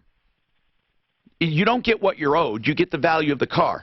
What you need to know, if the value of the car is more than you owed, that extra money comes back to you. So there would be nothing wrong with you making that payment, but you can't afford it is what you're saying. So absolutely not. I understand. But this is so weird. We're going to call Belco and see if they'll cut you a break. But technically they don't have to. But you really should know. You really should know what the payout is from Geico and that it's fair. Because no one else is going to fight that. You don't care because you're going into Gap. You figure, well, Gap will take care of the rest. But in any case, you got a second loan from them. And don't forget this. Mark brought this up, and I forgot about it. It's called cross-collateralization. Do you have any checking account with Belco? No, they just opened up an account so that they have me on okay, file. I get you. Because if you had any money in another account under cross-collateralization agreements, banks, credit unions, they're all the same. They say if one loan or problem or check goes bad or anything goes bad with one account, they're allowed to tap other accounts that you own. Okay? I have nothing. Okay. Yeah, I have nothing. All right. Well, just see what Daphne can find out or do. Bill has a comment on this. Go ahead, Bill. What's your comment? Well, I hope that she's still listening. You know, Yes, she's listening. Go ahead. When we had the hail damage, yes, you know, I had Golden Spike through the roof. Yes. And you know, Al, the guy from Golden Spike, he bent over backwards. But what does this have to do with Sherry? Well, let me get to the point. Please. And I had nothing but trouble with the adjuster. And Okay. I finally told him I wanted another adjuster, and I had the money in less than a week. Maybe she needs to get a different adjuster. Well, here's the deal. It has nothing to do with the adjuster in this situation because they're waiting for title. Although, this is what I don't understand. Why wouldn't they just trust the bank or Belco to send them the title once they get it and make the monetary adjustments now? Because they probably put unqualified people in spots. You know what, Bill? That's not maybe a bad idea for her to... Maybe it is someone not willing... I don't know why, seriously, Geico would not make that payment, Mark, and just wait for the title. Why wouldn't they? It seems like, what, they don't trust Belco? It doesn't make sense to me. I don't know how it works. It just doesn't make sense to me. So I kind of agree with Bill. Maybe she'd try someone else. Hey, listen, Joe, what did you want to know about your solar? Hey, Tom, this is Joe. How are you? Good. What's going on with your solar, man? Well, I don't have it yet. I had a salesperson come over to my house. Actually, a couple salespersons, looking at. Who are you going solar with? panels. Who are you going with? Blue Raven, what I'm looking at right now. Have you ever looked at Cam Solar on our referral list? Negative. I've not even heard of them. They're good people. Cam Solar, C-A-M. Okay. I mean, you ought to, if you're shopping for solar, you ought to at least give them a stab. This other one you're going with, how long they've been around? I know a few years. I think 5, something like that. 5, 6 years. Why do you want solar? I'm just curious. Well, I'm trying to looking long game here. If I have solar panels and I'm paying them off, and I'm paying the same amount of money that I would be paying Excel Energy. Therefore, what? For the same use. So therefore, at the end of my contract, I have free power for at least 10 years. Okay. With the exception of the $7. If you truly do it, as you said, you would. If you truly did keep it, and you pay them the same amount on a lease, and then pay it off, you're right. You're right. However, if you're doing it to add value to your home, it's not going to add value to the home. And if you don't keep it all that time, it's going to be very difficult for you to transfer it. I just want you to keep those things in mind.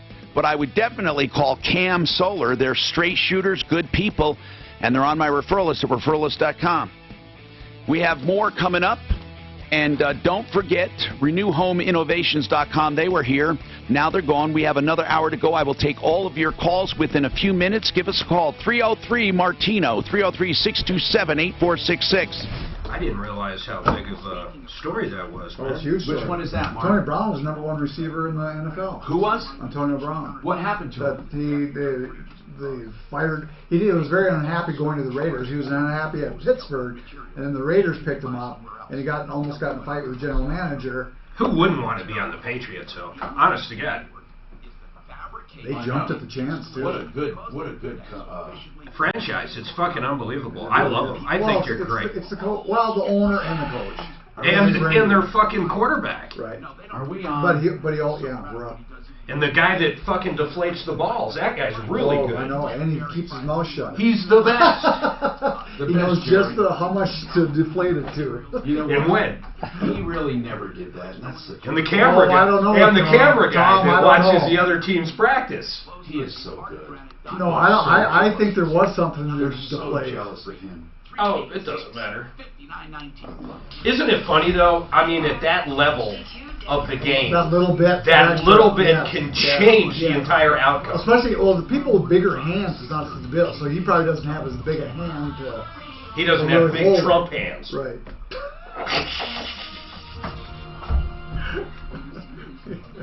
You guys. You know his wife makes more than he does? Who? Supermodel. Tom Brady. I heard that. She must really. How about? Can you imagine growing up as a kid in that fucking house? Jerry.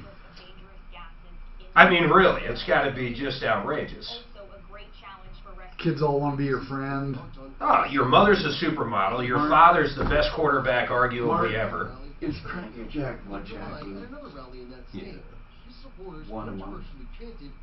I don't know. We didn't sell that one. That came in from one of the sales guys.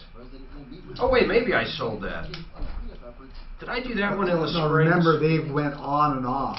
Remember Cracker Jack? They always stay on the referral list. Oh, okay.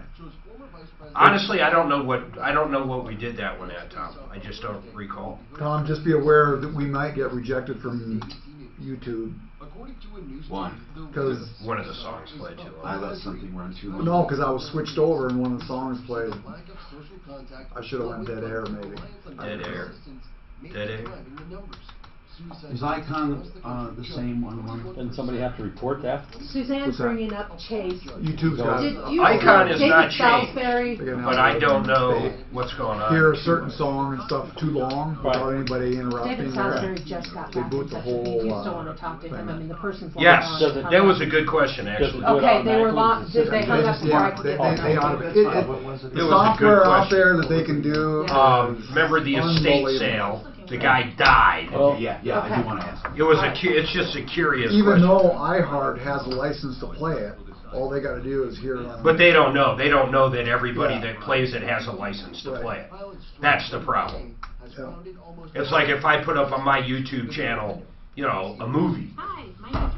They would say, hey, you don't have rights to that movie. But literally, someone does have rights to it, but they don't know who, so they don't pretend to police. Right. They just simply say no to everything. Right. What in the heck is happening to iHeart? I mean, Oh, they're killing it now, man. They restructured the debt. They're cash rich. Okay. They're killing it. That's what I was referring to. Well, shit, anytime you can get rid of all your debt. I know. Well, listen, here's what happened in reality. The people that were owed tons and tons and tons and tons of money, they would take this wonderful, beautiful cash cow and destroy it, literally, destroy it, and get nothing, or get pennies. Or they would say, let's take ownership and ride the cash flow. And that's what they did. It's smart. They're going to get, in the long run, more money. It's stupid to kill a cash cow. Well, but really what they were venture capitalists, no matter how you look at it. A lot of their models prior, they would walk in but they were structured as loans.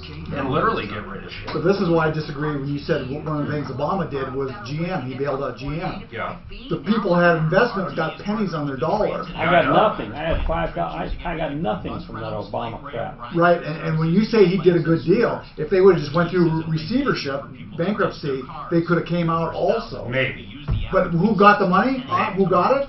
The unions. The unions got it. Here's the problem with what you just said, though. If they went through an actual normal Chapter 11, I don't know what chapter they would. They went to when Brian, like Tom it said. would have been a restructure. It would have been a Chapter 11. Exactly right. The problem is a lot of the employees wouldn't have got paid. There was a lot of shit that would have happened that would have been really bad for that. I mean, he just wiped that venture capital, which is what I was invested in. He just wiped it clear. Yeah. I got nothing. See, I thought you got pennies on the dollar, but it was nothing. I didn't They definitely weren't playing. It definitely wasn't playing. It wasn't according to law. It was against the law what they did. Well, he changed the law, though. He did. Yeah. It's not. I don't think he changed it. I think he just wrote an executive order. All right. Hola. So these are your headphones, mic here, and here just on and off when you want to talk. It's been in 60 days over one issue. It's got to go in again. And I paid for the issue. There's that if you wanted to see them during it. So I labeled the top. So my we're going to be very brief though in describing it because people don't. What is it? What kind of vehicle? 2014 F350. Barbie Freeway Ford serviced it.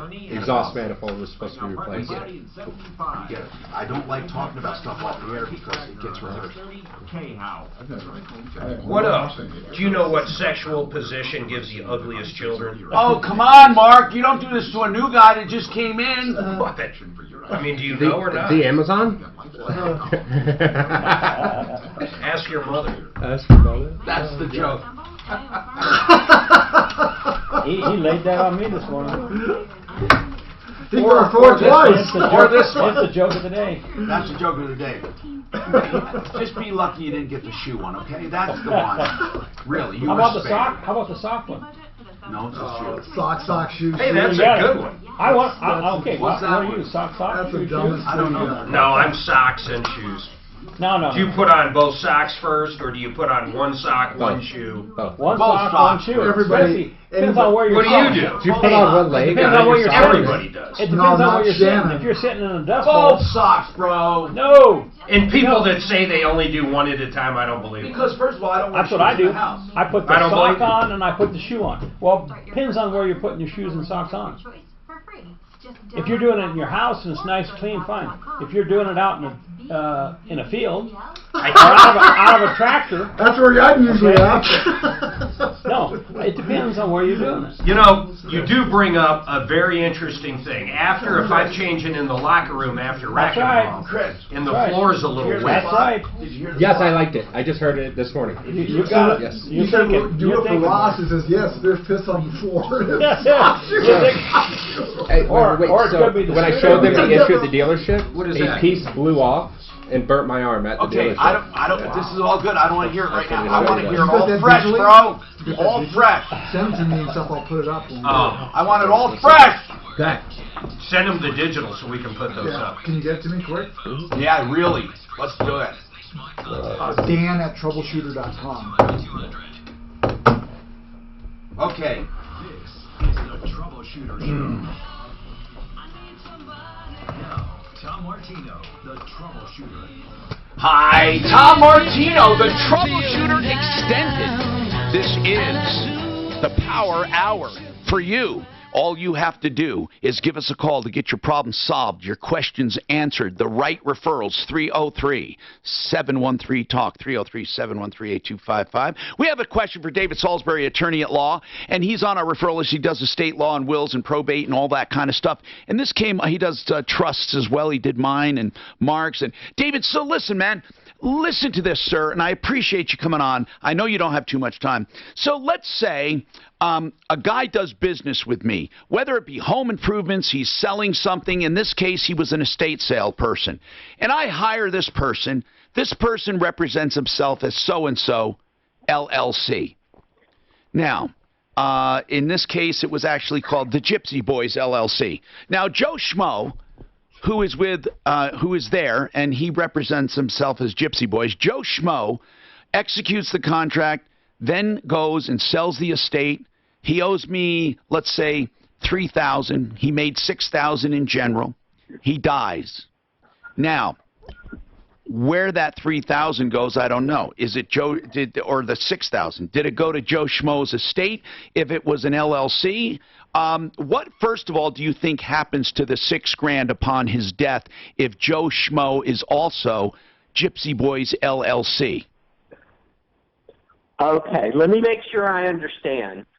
The owner of the limited liability company who did the estate sale is the one who's dead? Yes, Joe Schmo. And as far as we know, and he collects $6,000, and according to the contract, he owes $3,000 back to the estate. Or no, he owes $3,000 to a person. Oh, okay. But this guy dies, so this person didn't get paid. Exactly. Right. Okay. Well, he did it if he signed the contract in the name of the limited liability company, and I would check the Colorado Secretary of State's office to be sure whether it's even a valid limited liability company. Then his estate's going to stand behind the LLC and say, hey, it doesn't have any money, the owner's dead, and you're out of business. But I think if it was me, I would sue the LLC. I would also I would make a claim against this man's estate and let them make them prove that, in fact, he's not responsible for it. It's the limited liability company, and then you're going to have to find out whether the thing has, that entity has any property. But, you know, it's not a good situation for whoever is owed the $3,000. It's not going to, unless the personal representative of his estate decides to cooperate, he's going to have a hard road. But there is a form that you file with the probate court, a claim form, and you can find it online. You could go to the Denver probate court website, and there's a claim form, and then you just file that against the case. But he's probably screwed, right, David? I mean, honestly, because it was an LLC. Yeah, I mean, that's what Hopefully I think. Hopefully they do the right thing. I'd like to know, David, where does the $6,000 go? Let's say it was in an account, Gypsy Boys LLC, and he dies. Does it go to his estate? If the $6,000 is still in the LLC, I would assume they're going to liquidate the LLC, and the $6,000 goes to the estate. In which case, you follow the money, and you can say, well, the LLC owned it, but the LLC doesn't have it anymore because it went to his estate, and therefore we're making a claim against his estate. Okay. And then you might want to file small county case against the LLC. I like David's first comment, and that is, you file a claim for your $3,000 by contract. You have a contract. You file it against the estate and let them make the argument. Let the personal representative make the argument that we don't owe it. Make them do that. How much would that typically cost, David, if that guy called an attorney like yourself to file that? And do they need an attorney to file it? No, they don't need an attorney to file it. But you know, if they wanted me to do the claim, I don't know. I'd charge them, maybe couple $100, something like that. Yeah, see, it wouldn't be a lot to file that. Thank you, David Salisbury. Always initial consultations complimentary at 720-493-3911. Let's talk to Ryan. Ryan, you have a 2006 Cadillac. What's happening? Yeah, taking my call. Yeah, I recently purchased a 2006 Cadillac from a used car lot, Maximum Auto over on Broadway. Okay. And when did you buy it? I bought the car October of last year, so 2018. Okay. And what happened? So ever since I bought the car, I've been having problems with the car burning motor oil. Ryan, listen, you bought it as is, right? Well, yeah, I bought it, and I also purchased an extended warranty. Okay. Through the dealership. And the extended warranty is for what? What does it cover? Well, the extended warranty covers pretty much anything on the car up to $6,500. Okay. Transmission, motor, clutch. No deductible? $100 deductible. So, did you make a claim with the warranty? I did, and the warranty company came out and basically looked at the car and said that the warranty should have never been offered on the car because it's not eligible. It has aftermarket parts on it and things like that would have made it ineligible for the I understand. warranty. I understand now. Does the wording of the contract say that? In other words, does the wording of the extended warranty that you have in your possession that you purchased say that it does not cover it if you have messed with OEM? Yes, it does. Okay, now, did you see that when you bought it? I didn't. Why? The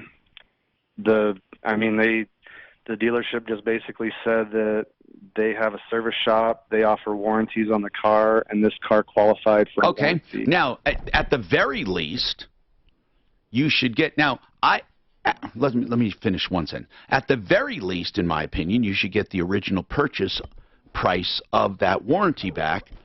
Now, I don't think you can force a third party to take care of your car if the agent sold that in bad faith. Just because someone says, hey, Tom Martino will take care of you. Sign here. That doesn't mean I'm going to take care of you. I mean, you know, you have two problems. Go ahead. The premium price that they were asking for the car and everything was based on the fact that they were going to warranty the car.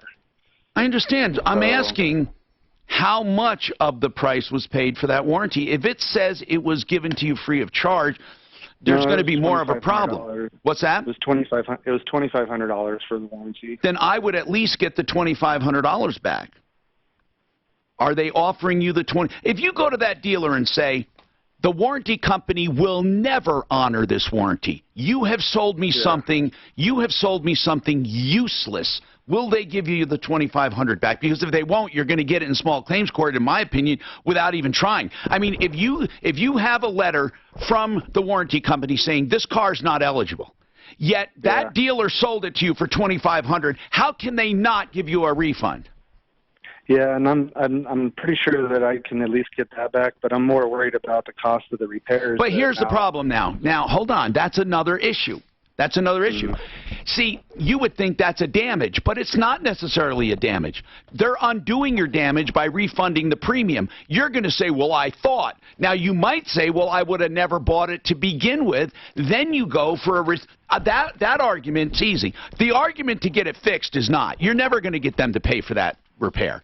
What you could say is the only reason I bought this was because of the warranty. Then you get your warranty back and the purchase, in my opinion, not a legal opinion, but that's the way I would go. How much was the whole shooting match, the whole thing?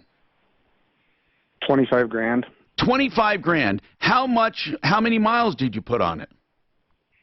5,000. I don't think that's going to win. Why? I don't think that argument's going to win. Why is that, Mark? Because it's two separate things. One is the purchase of the vehicle, and then the other is the warranty. That's right. They refund the warranty. I understand what you're saying, but I don't see that as an argument. A winnable argument to get that deal undone. Yeah. I just don't. You don't think you could say the only reason I purchased it was because of this, and now this is gone? Not according to the contract. If you bought something as is, and here's the deal, and you're buying it. You know, it can go either way. That's what I'm saying. But I would. Are they offering your $2,500 back? Yeah, I'm pretty sure. See, but Mark, think about how unfair that is. What if they knew there was something wrong with that caddy? They knew it wasn't going to qualify. That'd be a different issue. But they knew it was going to get it sold, and they purposely misled him to make him buy it. I would call it fraud. I mean, I would have never bought a 13-year-old car. I would sue. Here's what I would do. I would sue for fraud in the inducement, but then you got to get an attorney and go for the 25. That's what I would do. Small claims, $7,500. No, it's a $25,000 purchase. I know, but it should cover the engine. Oh. Never thought of that. Meaning that. Yeah, but he bought it as is. Yeah, he did buy it as is. See. But they're going to refund the warranty. Yeah, but if he says I'm not getting the benefit of the warranty, and the company says, okay, we'll refund the warranty, he could say, no, that's not what I lost. I lost an engine. I mean, you know. Well, he could say all kinds of things. I don't see that There's holding three up. ways to go. Get the warranty money back, go for the cost of the engine, or go for the whole thing. I mean, I can't tell you which way to go. What we wouldn't mind doing, Daphne, let's call this frickin' dealer. They sound like a bunch of clowns. What's the name of the dealer? Let me see here. Hold on. You can tell that to Daphne. We have more coming right up. Weekdays 2 to 4. It's Michael Brown. Well, the ripping the pieces out of it. What's that? You did? And they said the warranty? I had the front end go out, but it was within 30 days of the warranty. And they knew it was wrong. They tightened up the bolts. So it wasn't covered because the warranty didn't kick in for 30 days. Oh, and they didn't. What did they do? What did they give you? I got Bozart. Let's talk about Fix It 24/7. FixMyHome.com. If you're looking to get that furnace ready for winter, you might think, oh, come on, we got time. We got a lot of time. Yeah, you do. And the closer you get to winter, the more expensive things get, no matter where you look. And the more busy people get, and the less time they have to devote to you. That's why if you want to experience the wonderful service of Fix It 24/7, all you have to do is call them. at 720-526-3939. And for $39, you will get the most incredible service you've ever seen for the money. I've done it on all of my systems, and you can too. Now, for the furnace, they take out the blower motor, they take apart the burners, they do what they can as far as disassembly and practically refurbish that furnace with a no breakdown guarantee for the entire heating season. Just $39. Trust me, they lose money on it because they want to be your company. That's the whole idea, to acquire new customers. $39, no future obligation, but they would love to be your company. FixMyHome.com, and that's 720-526-3939. So the Cadillac only has 25,000 miles on it. Okay, now, and it looks like this is a terrible situation that guy got himself into with that car. It's a nice car too. How much time do I have right now? Okay, thank you. I'll be right back, guys. Is this yours, Lee? No. But they sold me a warranty. I bought it for my company as a commercial vehicle. Went in to service it. Then after that, at Bozarth, because it was a Chevy, they said. Oh wait. Oh, this is a different thing, Tom. Yeah, this is different. This is a commercial vehicle. This warranty doesn't cover it. Oh yeah. But Maximum Auto wrote it up, sold it to my business. I have 22 vehicles in my fleet, so I'm pretty used to vehicle shit. Sure. And sold it to my business, and then when I went to get it serviced, Bozarth said, hey, they have somebody coming through, this won't cover commercial. We had to unwrap the vehicle to get it serviced. Oh, it was a wrap, okay. Yeah, so Maximum Auto, though, will just sell warranties on everything like that. See, if this guy taking the small claims court and has you as a witness, hey, he did the same thing to me. So why are they not covering it? You can't. I missed it. I think you guys are insane if you think that's a reason to return a vehicle. No. But they get the engine knowing that they sold the warranty, and now all they're going to do is come back when they. If you could prove to them they knew something. They knew it was aftermarket stuff on there that it wouldn't cover the warranty. They knew that. But if they're selling the warranty, isn't it their responsibility as the owner of the vehicle that's packaging the warranty to make sure the warranty fits what they're selling? I think a small claims you bring that up with a witness. It's one deal. It's one sale. I bet that engine's going to be $7,500. Yeah, the sales contract has got to read. It's got to read. I guarantee the sales contract reads exactly what I know it fucking says. But if you're buying that vehicle and you own it. I bet you in the loan.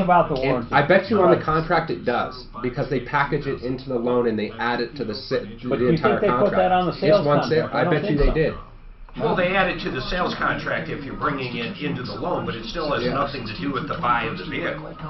If you had two people. Okay. Small, $55, small claims court, let the judge decide. Well, you can. I know you would do it. You would do it if this was you. I don't buy aftermarket warranties to begin with, so I wouldn't. Right. But if someone like you would do it, I mean, you'd have to throw it. I don't know if I would or not. I don't know. I mean, hoping they just pay me something. They're going to fight it, and they're not going to be forced to.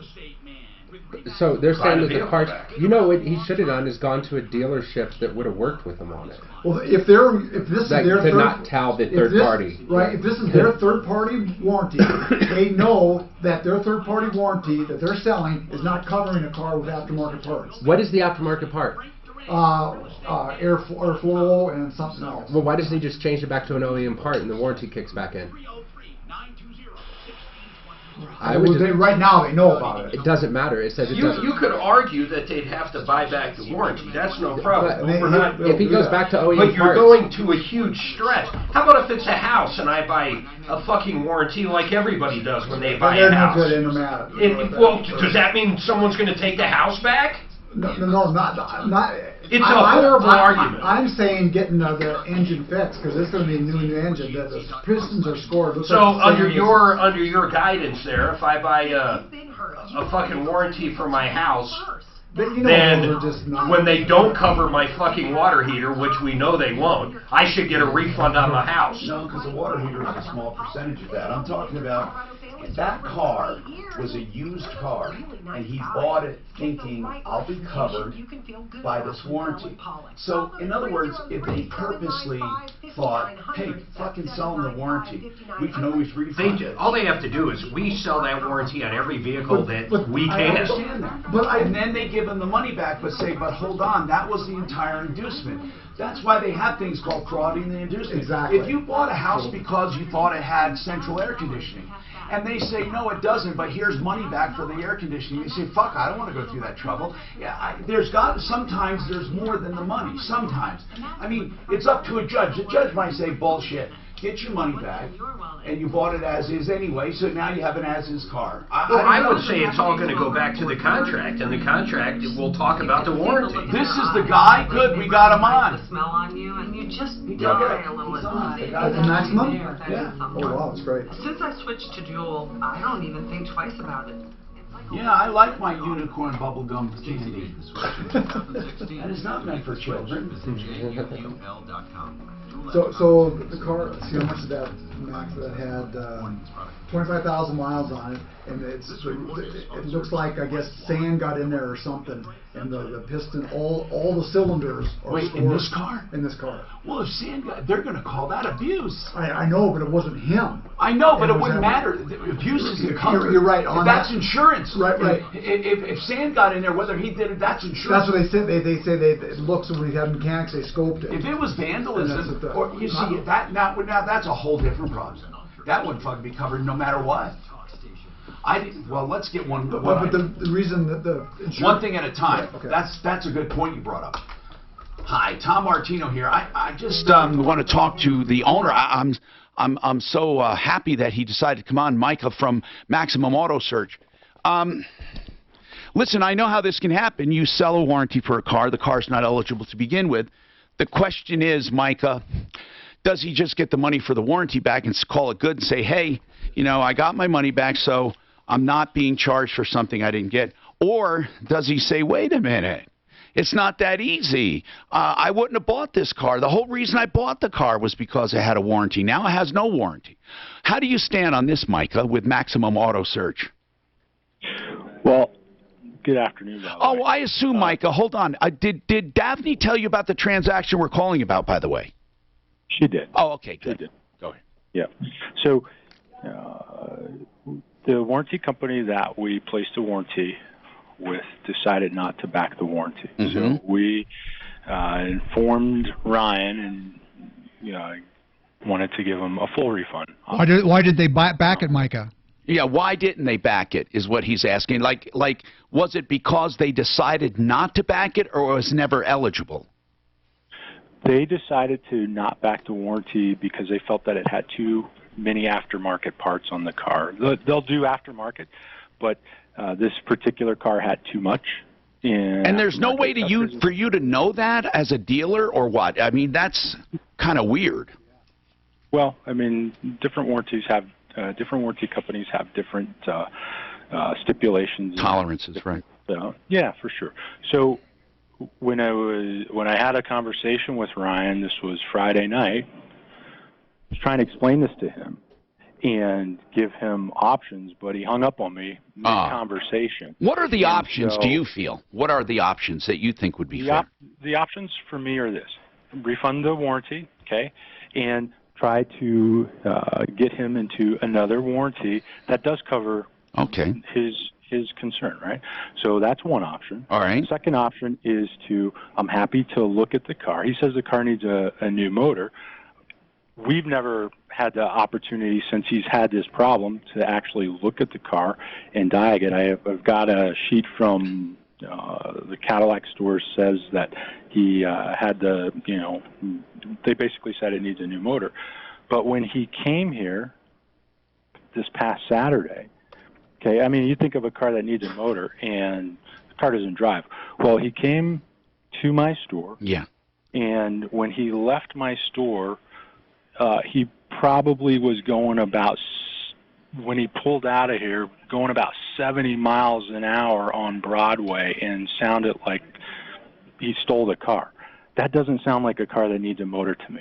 So you want the opportunity to at least know what it needs, and there's nothing wrong with that. 100%, but I never even had the opportunity. Nothing wrong with that. Finish the conversation with him because he basically hung up on me. All right, hold on one sec. Hey, Ryan, I just want to ask you something. First and foremost, would you let them do a full diagnostic of their own? Oh, yeah, definitely. Okay, and they second... They said that had done that in their full-service shop previous to me buying it. They fine-tooth combed the whole car. That's I understand, but they didn't examine it since the problem, though, Ryan. You've had it, Ryan. Yeah. You've had it since October, so it's not that unusual that they would want to look at it for themselves. It was in their shop once in June because I told them that I had already got the oil changed twice and it's still burning oil, so I took it down to them. They changed the oil there, and then as far as Saturday note about me being at the dealership, I was there. What did the dealership find wrong with the car, Ryan? What did the dealership find wrong with the car? So they said the cylinder walls were scored. How did that happen? They said that this car, based on what they saw, the extra lack of lubrication. Yeah, but why scored? Did they say why? Well, they said that when they looked in there, it looked like some sand particles or some kind of dirt or something might have got in there, but they said that based on all the aftermarket parts that were on the car, that they thought whoever previously owned it probably drove it pretty fast and pretty hard. Okay, but Ryan, if it's due to foreign particles, whether it's aftermarket parts or not, what I'm saying is no warranty would cover that. No warranty. Yeah. Not even no warranty. I know of no warranty that would cover sand in the combustion chamber, right? Do you have an air filter on it? Yeah. So why do you think this is a wrinkle, by the way, I didn't even anticipate. But even if you had the warranty, they would have rejected it based on that alone. Just on no foreign substance in any car is ever covered. That's what's called insurance. Yeah, but if Maximum Auto would have looked this car over like they said, then they would have noticed that. But Ryan, no, they had no obligation to notice that for you because you bought it as is. Ryan, listen, I want to be fair here. But now you're talking as if you bought, now they looked it over and they said they didn't warranty that car other than the extended warranty. What I'm saying to you is that car is bought as is. So why didn't you look it over as closely as you should have as an owner, as a buyer? I mean, don't put it all on them. I'm asking a straight question. Why wouldn't you have done it? I had it at their service shop to look at. Ryan, before you bought it, did you have a mechanic go over the car as who did you have go over it? I took it to a GM dealership on Havana. I would be very upset with that dealer. Now, that dealer went over that car before you bought it? Maximum and them both gave me full... I don't care about Maximum. Maximum sold it as is. They did not have a fiduciary responsibility to you. That other dealer, you paid to check that car out, right? Now, if they noticed no problems with... Did they do a leak down test, a compression test?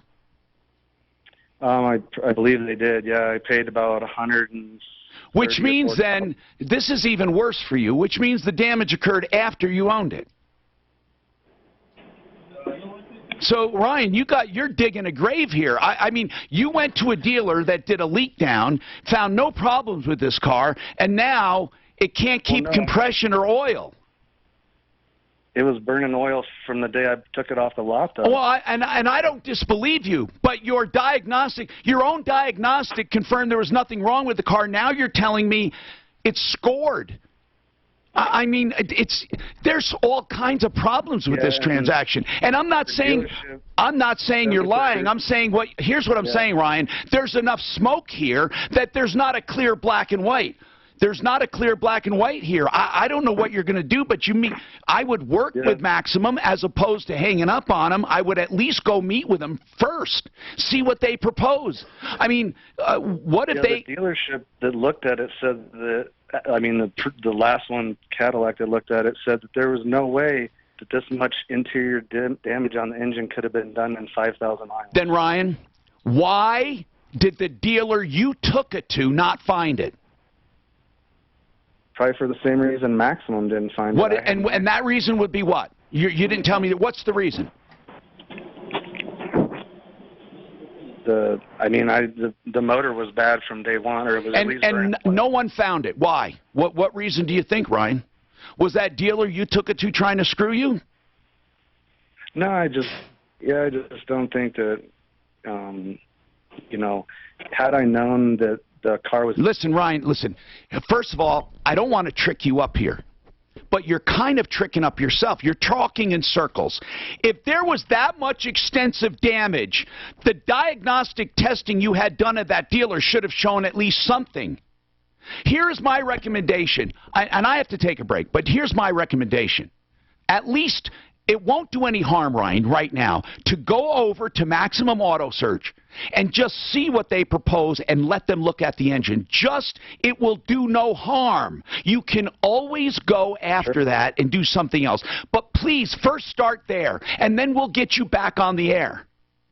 This is Denver's Talk Station with Ross Kaminsky in the morning. He's telling me massive engine damage, but they found nothing. Right. And if it's burning that much oil, as he said, you'd see that. This report is sponsored by... It wouldn't pass the used car inspection if it was burning oil there. They would have told him not to buy it. And then tell me this, how did he get emissions? Colorado Springs, isn't it? No, well, Maximum Auto's right over here. Maximum Auto's right over in Broadway. Oh, well then, it did pass emissions. That's the answer to that question. That's a good one. I didn't think of emissions. Man, every once in a while you come up with something good. Okay, guys, I have to do a commercial.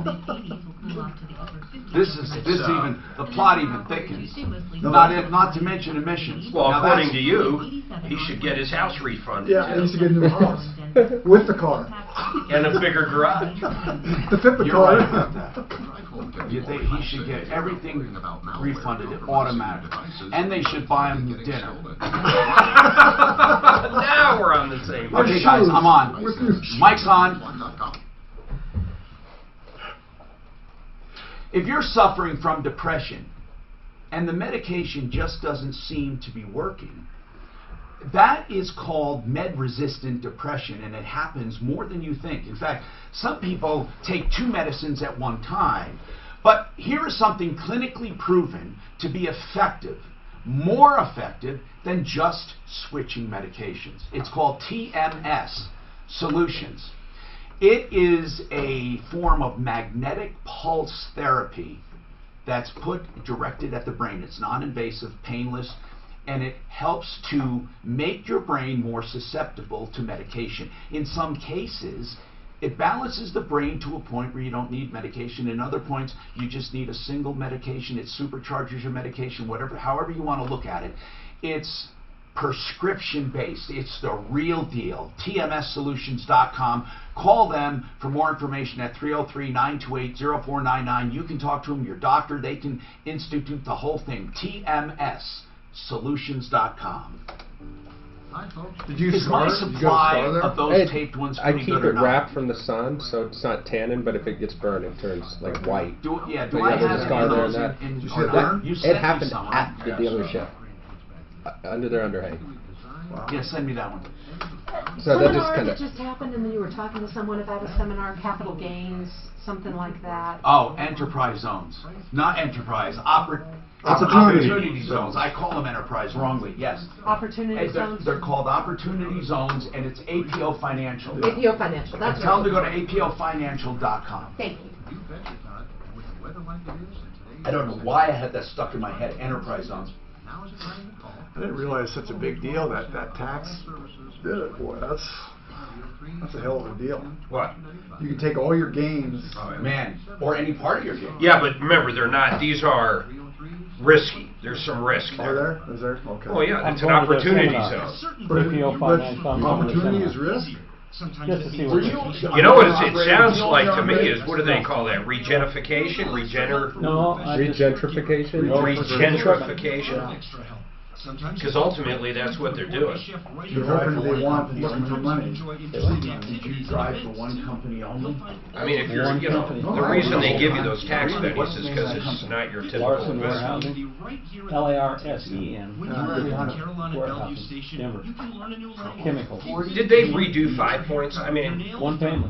They're redoing it. People are just redoing it because it's close to downtown. Haven't they been redoing it for like ever though? Well, people have been buying into it. So give them a call. Just like Highlands. Highlands used to be crappy.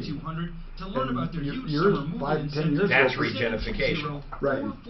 Even that was probably before the word even came up. I think it's more gentrification. Gentrification. Gentrification. I don't know if the R is added to it.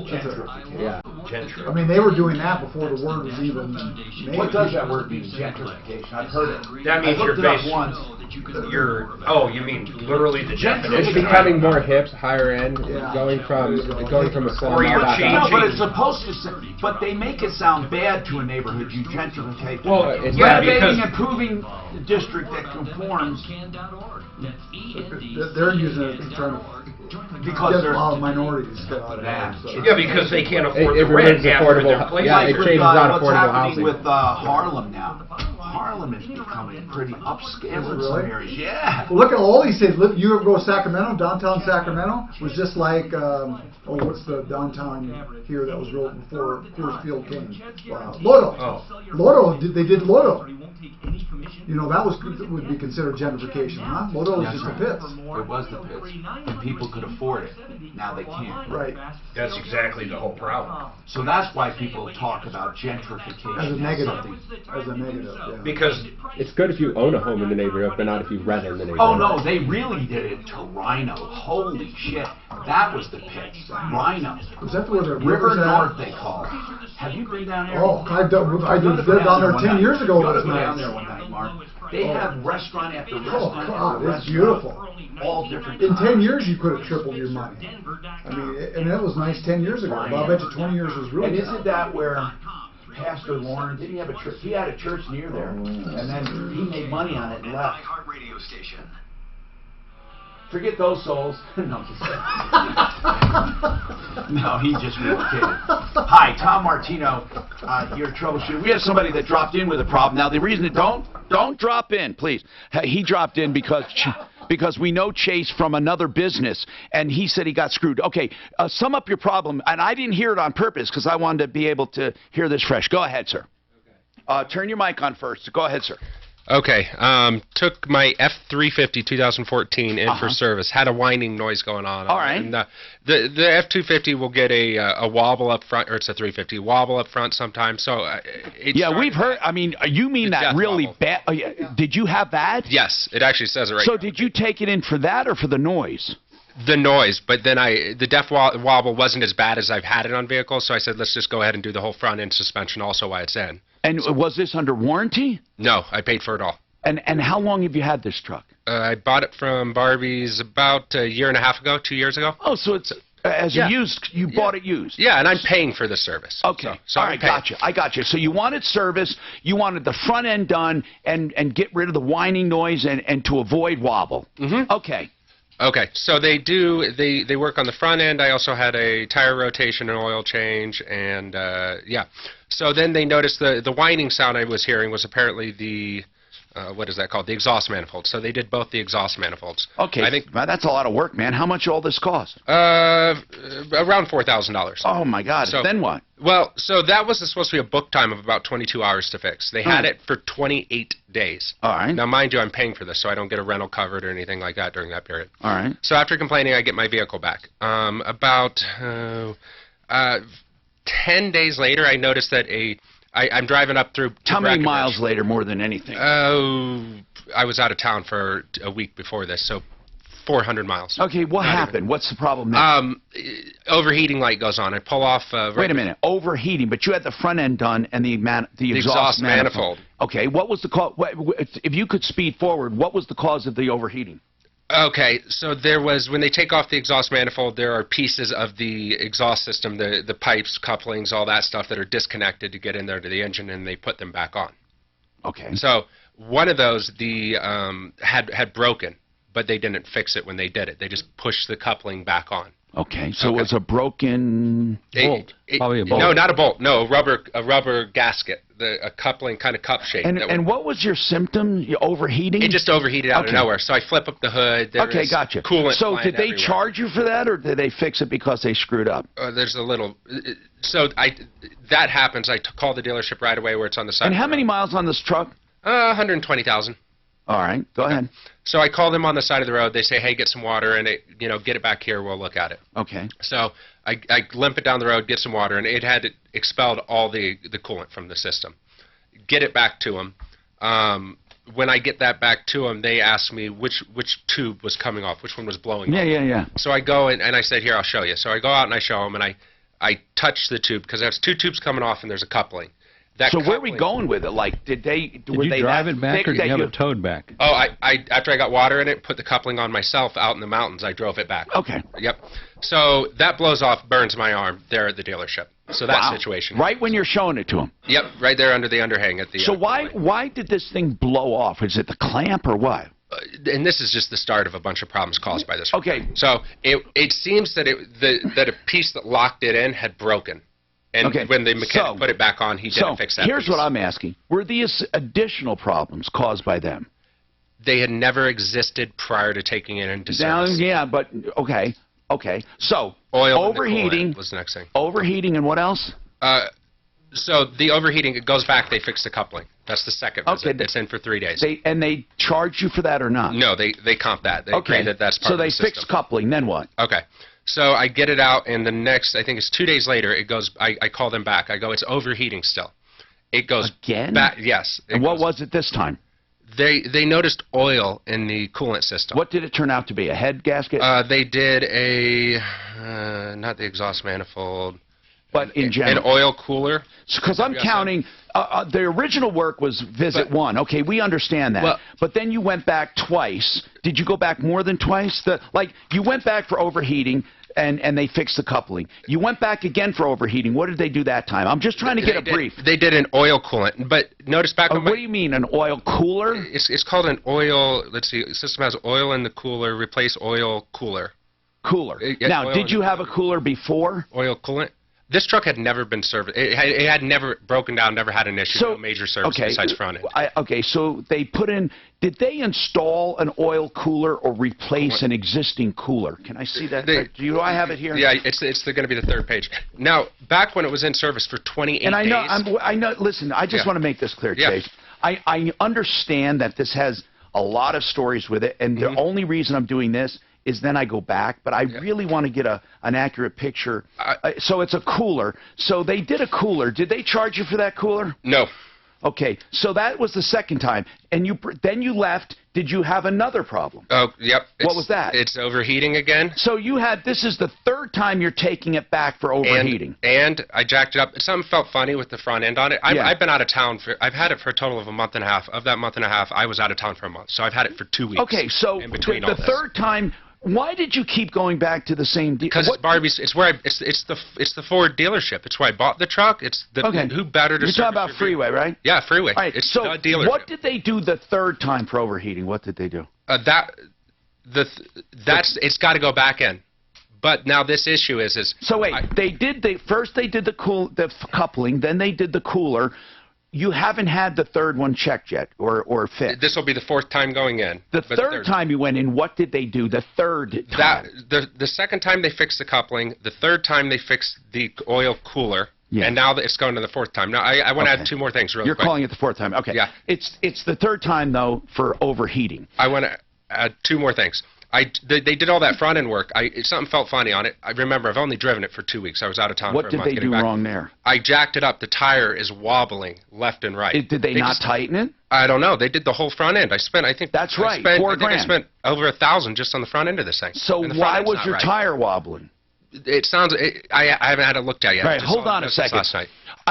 We're going to get to it. We're going to get to a conclusion here, unless I haven't forgotten about you either. Now, impact. There's a mic. Mic. So, I want to talk. I don't want. There's a reason I do it. But please do me a favor, though. What I'm trying to do. There's a point. Well, what I'm saying is I don't maybe want we to talk just kill about it it at 155. I don't want it to be rehearsed, but there is a point to your story. Just to squeeze in the I don't part want with it to be the 28 days the first time I was in. I talked to the service manager. I mean, I really They don't. say both studs got broke in it, and they say it here. They broke. Yes. What are they doing for you? They keep taking my truck, but it's my only towable truck. Nothing. They're not doing anything. Do they acknowledge they broke the bolts? Yes, but no, they said they broke the bolts, and then the service manager said that the bolts never broke. I tell you what, Mark. But I mean, why are they taking my truck? I'll just start dumping everything. I don't know. I've talked to a Ford mechanic, and they may have over-drilled when they had broken bolts. That's what I'm saying. So people listening online, we're going to start killing it a little early. You don't know what's wrong with your truck right now. No, it's still going in for the same issue. But they had it. Which is overheating. But something happened in the first 28 days they had it that they're not telling me about. I understand, which could be any number of things. I get it. Do I owe you something here? Okay, so I'm not trying to. Yeah, no, I get you. You're saying, and listen, here's another thing, and I'm telling you this because I have experience with this. You're harping on the 28 days. I don't care about the 28 days. But what you care about is something happened during it. And they're not telling me. How do you know? So Ollie, the GM there that I spoke with, said that the bolts never broke off in it, and they just had trouble getting to it. I looked back through this, and they say the bolts broke off, the studs broke off on it. Whether they broke off or not, why does it matter to you? If they broke off and they had to drill them out, they could have drilled through a cooling and oil. You know, the other thing we could do, you got to tear the engine apart to find out. We could actually get a little. That's probably what put it up here. I know what I'm. Yes, I know what. And then we just plug one thing in. Good point. But every time this goes in, you know what I'm saying? It's my only towable vehicle. All this can well, like say this one I can obviously unplug. Cycle it's just this is the only one that needs to be plugged in. You know, this I can unplug this one just for the battery. Actually, you can right now. Right now. And then I'm going to kill this now. So just. But you're right. If we had one right over here, we could just boom boom. You guys don't waste time getting out of here. Well, we just. We're trying to be very efficient. We're very efficient people. Enter by September 20th for your best chance to win, including our early bird drawing and a free. And then they fired my service advisor. We got a racquetball thing coming between the first one on. Do it now, as this week is your very best chance to win. Remember, do you guys know what we have to get out because we have never had to do this. 85-year-old. There's a show. How does that joke go? Okay. What is 85? Are we all? No. Don't talk. Don't talk. This is disgusting. You're the one that told me the joke. Hey. I just told you how not to screw it up. Mark. Despicable. How does that joke go, though? I kind of forget. I'm not going to tell you. No, you can sit down there still. How could you tell that on the air? We're not kicking your ass out. No. It's just I have to shut down. No, we're just trying to be proactive. Never paint your home again with Rhino Shield. It doesn't crack. Outside, I know something happened to my truck, and they're not telling me what happened. How would you ever prove that, though? I can't. But it was a month, and then I got a different story every day when I know, but here's the bottom line. It doesn't fucking matter. Okay, here's why. Because we're going. I'll explain to you. And this one, I think I can do it. Follow my directions. As soon as we come back in, I'm going to kill this. Oh, you killed that camera. Yeah. So I don't want you to. And we'll talk after the show. And then as soon as we go back in, we'll kill this. What did you do? You did something. Oh. What did I do? I didn't do jack. Okay. No, it did that. Oh, that thing was screwy. I ordered new ones. They're probably at my house, actually. Hey, what about the... It's at my house. Weren't you going to get a hard drive? It's at my house. It's in my mailbox. So, Mark, anytime you see this here thing, just peek out. Like that, that's backed up. What? They did the whole project, yes. Did they trace the problem, the loose tire yet? Tomorrow we're going to show Suzanne how to hook this up. Or Daphne. Or both, maybe. Today, yeah. I found it last night. Remember, every dealer, and there's nothing like Zoom to make that happen. And really, we don't need this. While you're gone, I see no purpose in this. Together all of your communication needs into one easy platform. Is that this one? Maybe, yeah, because of the gas action. So here's something else that's been happening. Is this one here starts out working? This is Daphne's. and then for some reason it get air, then it just drops. But now when you shut it off and start it up again, it'll probably work. I don't know if that's that camera. I assume it is. How often? It's done it for like the last on Friday. It went through the whole day. It worked. But the day before, it might have only went an hour. And here it went about an hour also. So it's like, I mean, it's a long story. No. I want you on car day. I have some ideas. It is a good car day. Right now, what would your plan to do right now? I'm going to take it back to the dealership. Yeah, but or I'm going to have somebody else go look at it and the car, and I'll pay for that. I don't mind. I'm not afraid to spend money. 30K How from iHeart. Which one's on right now? This one? Oh yeah, look when I tap it. In this particular case, Kimmer or budget? Kimmer, right? For this? Probably. Maybe not. I don't know. Hi, Tom Martino here. Okay, so listen. Here's the bottom line. This guy takes his truck into Freeway, Barbie Ford, okay? He takes it in to have a lot of work done. There's nothing wrong there. He took it in for a whining noise, the front end. But then ever since then,